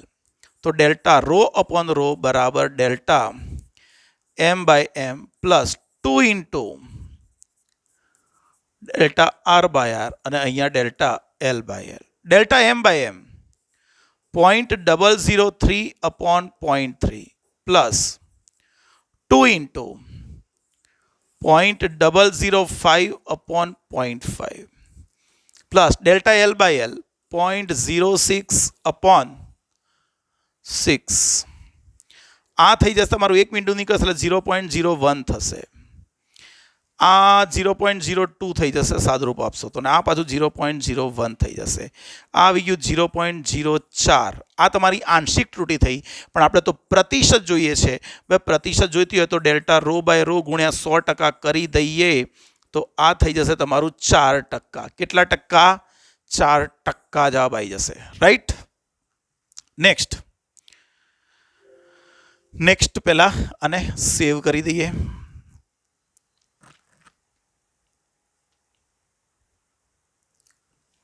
આને પહેલા સેવ કરી દઈએ. તો જો આ દાખલો, એક ચોરસનું ક્ષેત્રફળ આટલું છે. ભાઈ ક્ષેત્રફળ આપેલું છે, તો 100 ± 0.2 સેન્ટીમીટર સ્ક્વેર. તમારે એની બાજુ જોઈએ છે, લંબાઈ જોઈએ છે એલ. તો મને ખબર છે એ બરાબર શું થાય? L square. એ બરાબર શું થાય? એલ સ્ક્વેર થાય. તો એલ બરાબર શું થાય? એની 1/2 ઘાત થઈ જાય. બરોબર કે નહીં? તો મારે સૌથી પહેલા એનું વર્ગમૂળ. ભાઈ આમાં તમારું આ મૂલ્ય તમારું એ કહેવાય ને આ તમારું ડેલ્ટા એ કહેવાય. તો એ એટલે કોણ? 100 નું વર્ગમૂળ એટલે આ થઈ ગયું તમારું 10. આ થઈ ગયું તમારું 10. હવે જોઈએ છે મારે ડેલ્ટા એલ, કારણ કે મને લંબાઈ એલ નહીં મળે. એલ ± ડેલ્ટા એલ મળશે. તો ડેલ્ટા એલ અપોન એલ બરાબર અહીંયા ઘાત ગુણાકારમાં આવી જશે 1/2 ગુણ્યા delta A by A. 1/2. Delta A કોણ? ભાઈ ડેલ્ટા એટલે 0.2 ભાગ્યા 100. તો આ તમારું આવી જશે 0.001. આ 0.1 થાય ને ભાગ્યા બીજા 2 0 એટલે આવી જાય ને 0.1 હતું, 2 મિનિટ બાજુ ખસી નાખ્યું એટલે આ તમારું ડેલ્ટા એલ અપોન એલ આવી ગયું. પણ એલ કેટલું છે તમારું? એલ 10 છે. તો ડેલ્ટા એલ બરાબર 0.01 ગુણ્યા 10 એટલે આ થઈ જશે તમારું 0.1. તો તમારી લંબાઈ આવી ગઈ 10 ± 0.1 સેન્ટીમીટર. એટલે તમારો જવાબ આવી જશે એ. રાઈટ. આવડી જાય. નેક્સ્ટ. હવે ધ્યાન રાખજો, એક નળાકારની લંબાઈ 0.1 સેન્ટીમીટર વાળી મીટર પટ્ટી વડે માપતા 5 સેન્ટીમીટર મળે છે. હવે આ પ્રકારના દાખલા જુઓ. સાધનના લઘુત્તમ માપ શક્તિ પરથી ત્રુટિ નક્કી કરતા શીખો. સાધનની લઘુત્તમ માપ શક્તિ પરથી તમે જો સ્કેલ વાપરશો, મીટર પટ્ટી. ભાઈ મીટર પટ્ટી ઉપર ઓછામાં ઓછું માપ કેટલું હોય? મીટર પટ્ટી ઉપર ઓછામાં ઓછું માપ હોય 1 મિલીમીટર, 0.1 સેન્ટીમીટર. તો મીટર પટ્ટીથી જ્યારે આપણે માપીશું ત્યારે વધુમાં વધુ ભૂલ કેટલી કરી શકીએ કે માની લો કે આ કાપો છે તમારો 5.5 અને આ છે 5.6 અને એક રેખાની લંબાઈ અહીં આવી, એક રેખાની લંબાઈ અહીં સુધી આવી. તો કોઈ વ્યક્તિ આને ઓછામાં ઓછું 5.5 બોલશે અથવા વધુમાં વધુ 5.6 બોલશે. કોઈ આને 5.8 તો નહીં જ બોલે. ખ્યાલ આવ્યો કે ના આવ્યો? એટલે આપેલ સાધનથી તમે જ્યારે માપશો અને આ રીતે તમને ત્રુટિ ના આપેલી હોય તો તમને સાધનનું નામ આપેલું હશે. એ સાધનનું નામ અને એની લઘુત્તમ માપ શક્તિ આપેલી હશે. તો તમે જે પણ સાધન વડે માપો છો એમાં એની લઘુત્તમ માપ શક્તિ જેટલી તમે વધુમાં વધુ ત્રુટિ ઉત્પન્ન થઈ શકે. ખરું? તો અહીંયા જુઓ કે મીટર પટ્ટીથી જ્યારે તમે લંબાઈ માપી તો લંબાઈ કેટલી મળી? 5. અને મીટર પટ્ટીની લંબાઈ કેટલી હતી? 0.1. તો મારે લંબાઈ લખવી હોય તો શું લખાય? 5 ± 0.1. ખરું? આ મીટર પટ્ટીની, કારણ કે મીટર પટ્ટીની લંબાઈ 0.1 છે. પણ જ્યારે તમે વર્નિયર કેલિપર્સથી એનો વ્યાસ માપ્યો, વ્યાસ, તો એની લઘુત્તમ માપશક્તિ આટલી છે. તો વ્યાસ ડી બરાબર મારે લખવું હોય તો 4 ± એની લઘુત્તમ માપશક્તિ 0.01 સેન્ટીમીટર. માટે આના ઉપરથી જો હું ત્રિજ્યા ગણવી હોય તો હું આર બરાબર શું કરી દઉં? 2 ± ધ્યાન રાખજો મૂલ્યનું અડધું થાય, ત્રુટિમાં અડધું ના થાય. એટલે વ્યાસ ઉપરથી આ મળી ગયું.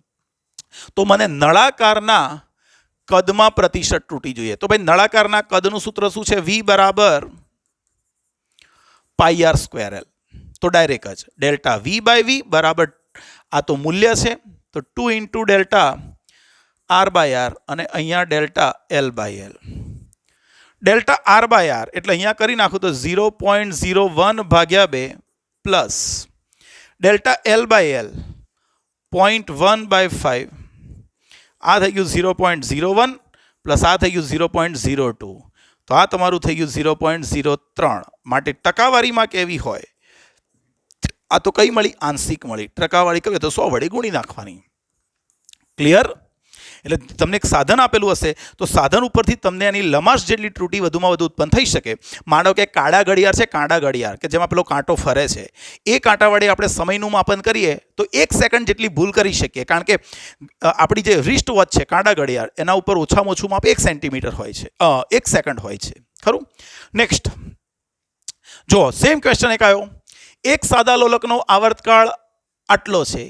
1 મિલીમીટરની ચોકસાઈથી લંબાઈ માપતા ભાઈ લંબાઈ મળી 100 સેન્ટીમીટર.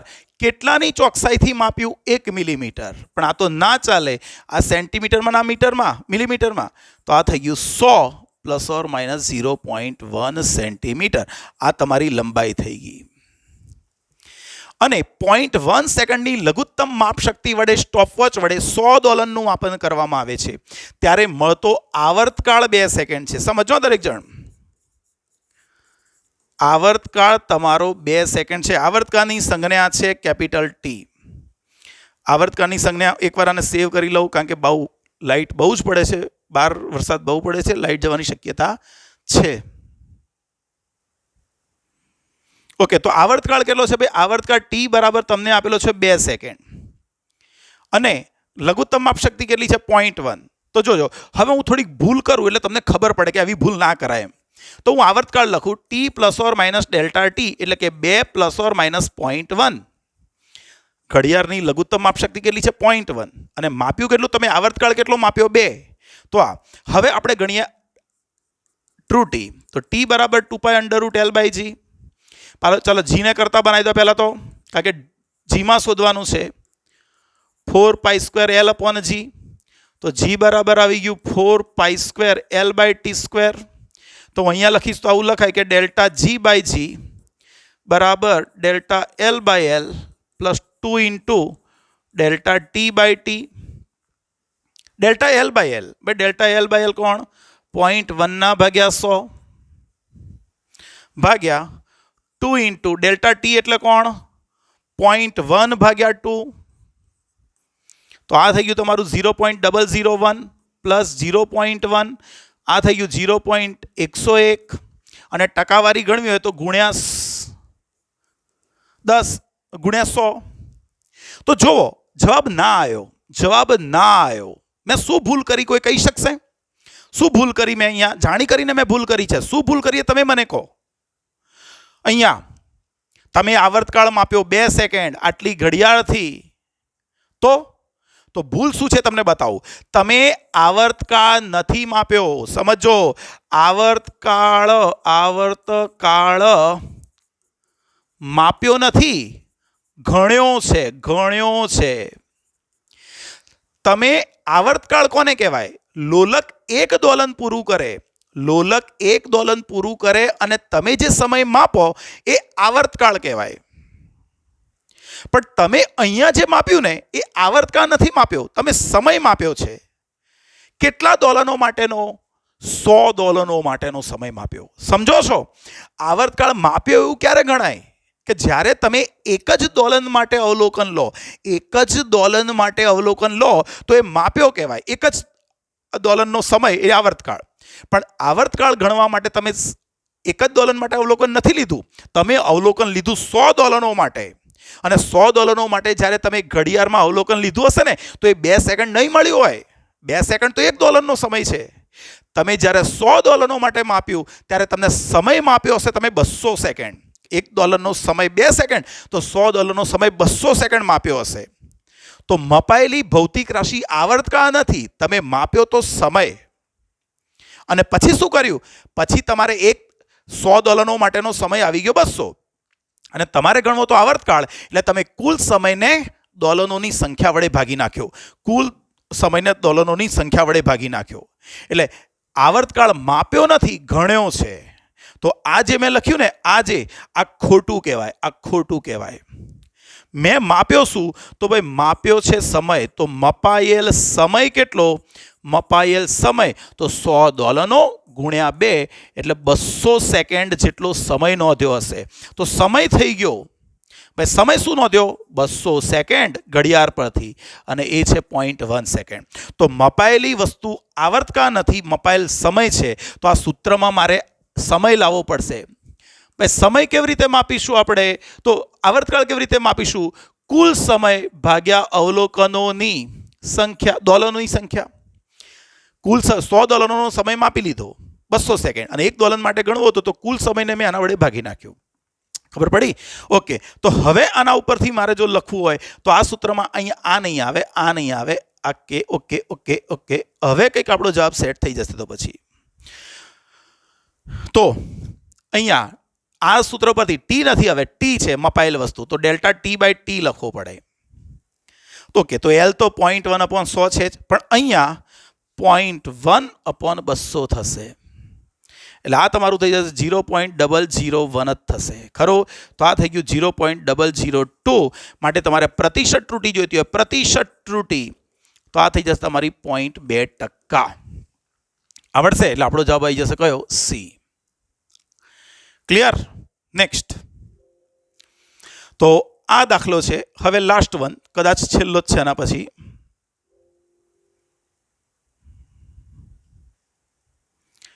વાંચો ધ્યાનથી. ઓકે, પતી ગયા તો પછી મારા ખ્યાલથી. ભાઈ આજ આપણો છેલ્લો ન્યુમેરિકલ હતો. બરાબર છે? એકવાર આને સેવ કરી લઈએ તો પછી.